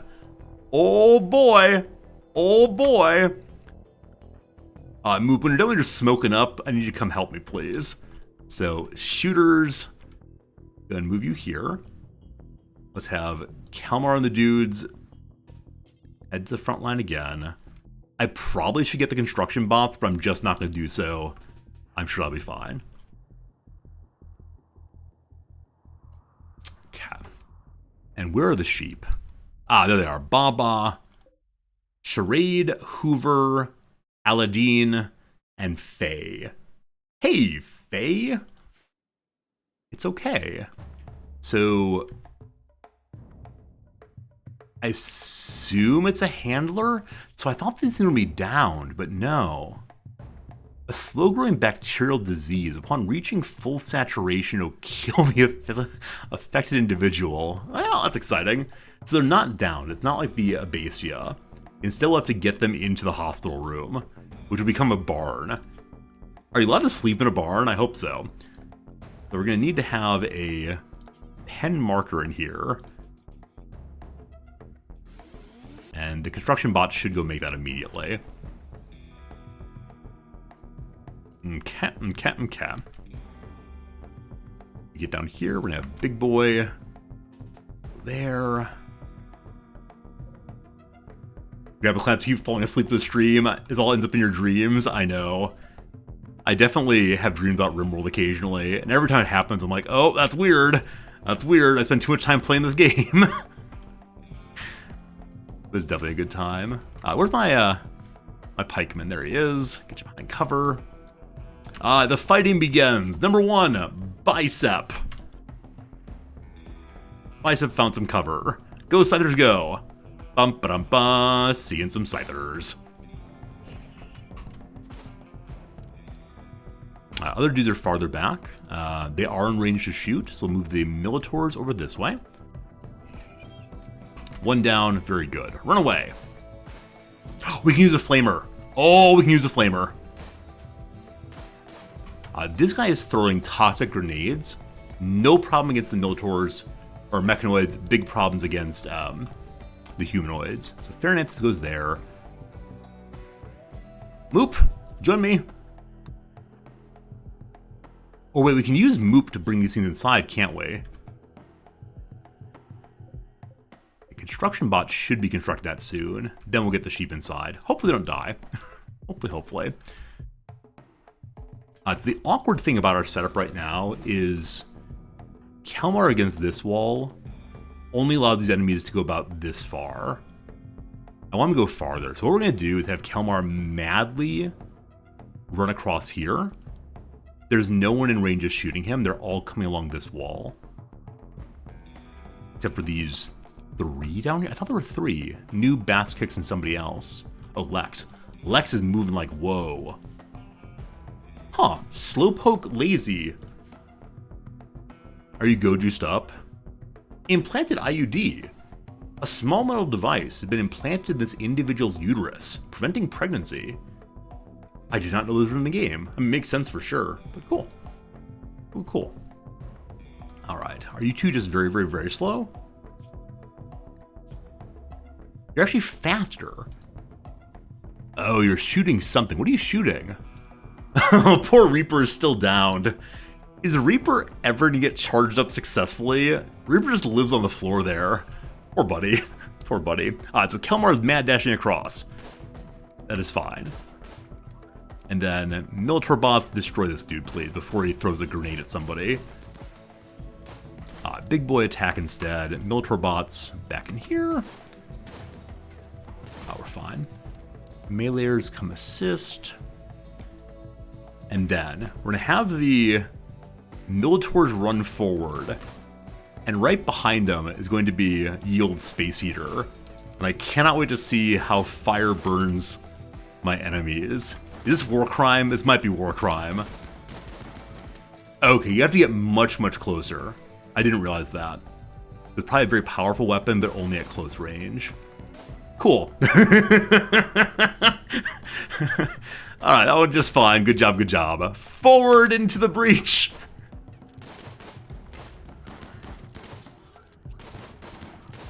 Space Eater can't quite get there again. So this is probably a good time to disengage and make them coming closer. The Militaurs can't shoot though. Alright, good job. They are fleeing. Goodbye, friends. And then next there's you down here. Gotta bring you in closer. Scoot, scoot, scoot, scoot, scoot. Reaper has died. We'll get him back online real soon.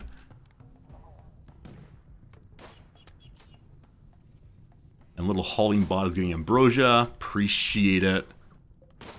Are you in range to halberd? You actually are. We'll have little buddy Hal disengage. He's probably still in range to the turret, though. As his standards keep on trying to pick him off. He, however, will die on his own. Or she will die on her own because of Hal's good work. And these other ones, one has a shot. No, they're actually all long rifles. So I'm not quite sure where they'll post up. That, though, is close enough that we can go fight them. So once more with the scoot, scoot, scoot.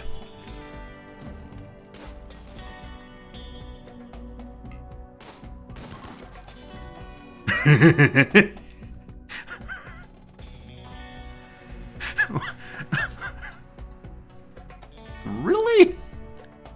Wait, how far away was that? So this is one of my troopers. I had 6 troopers.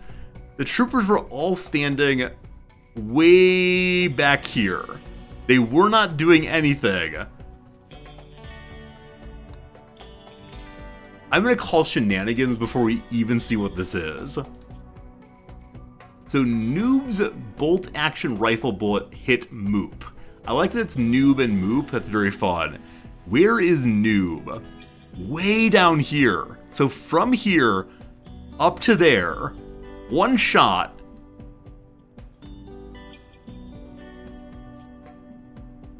Destroyed the liver. That's pretty impressive. That is pretty impressive indeed. So apparently our visitors did not have flak vests on. They did? I don't want to say absolute shenanigans, but I also want to say absolute shenanigans. Yeah, what's shooting us? That's a great question. Only 12. I mean, so not the world's greatest. That's the kind of luck, though, that occasionally causes some problems in Rimworld. So, yes, it was a mistake for me to have this character exposed, but exposed. Exposed indeed. Alright, team. Everyone's fleeing. That is that. That was a pretty good fight, a pretty good day. I enjoyed myself. Hope you did too. Unfortunately, it is now the case that I've got to get going. Our base is in a much stronger position now than it was at the start of the stream. And that's okay with me. So I hope you had a good time as well. Hope everything was lovely and good. We'll be back to Rimworld again 1 week from today. Rimworld Friday will be ours once more. Now, actually, I'm not going to go quite yet. I will forget what these sheep are doing, and they will all die, and I'll be very, very sad. So, this pen, I swear I'm going, I swear. I need to mark for sheep. I then need to make sure this pen does not allow sheep. Wait a second.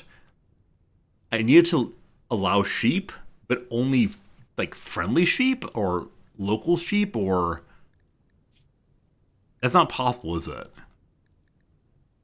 Oh no. So the sheep are going to get mixed together somehow. Now, maybe because it's closer proximity, it'll work okay.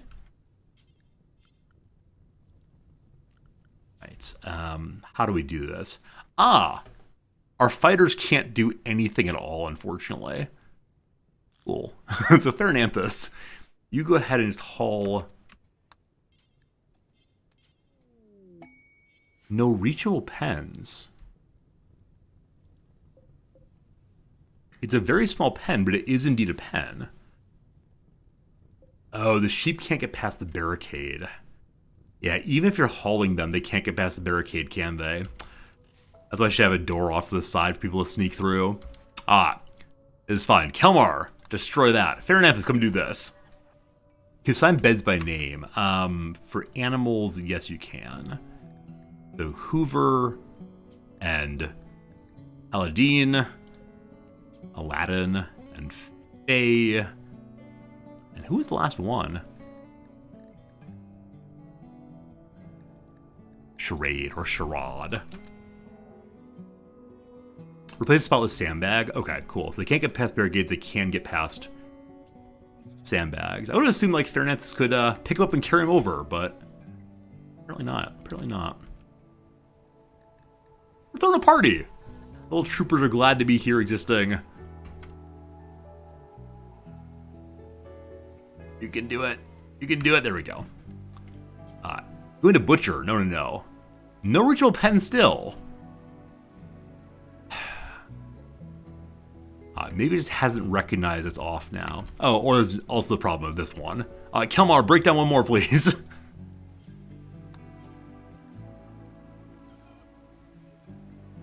I'm like you. Once I start, I can't stop. Yeah, this is definitely a game where you can just play and play and play for a very long time. But the issue for me is always,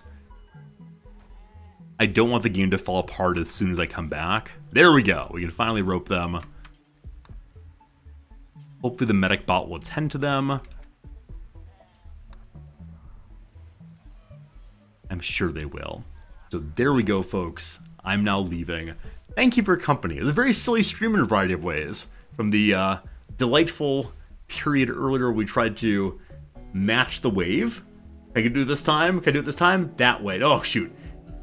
This way. Nope. This. Oh, shit. No, I can't. Anyway, enough jokes. Goodbye. See you again tomorrow. Not tomorrow. Tomorrow's my day off. 2 days' time. More Victoria 3. Should be good. Appreciate ya. If you like what you saw, consider throwing a follow. If not, I understand. Goodbye.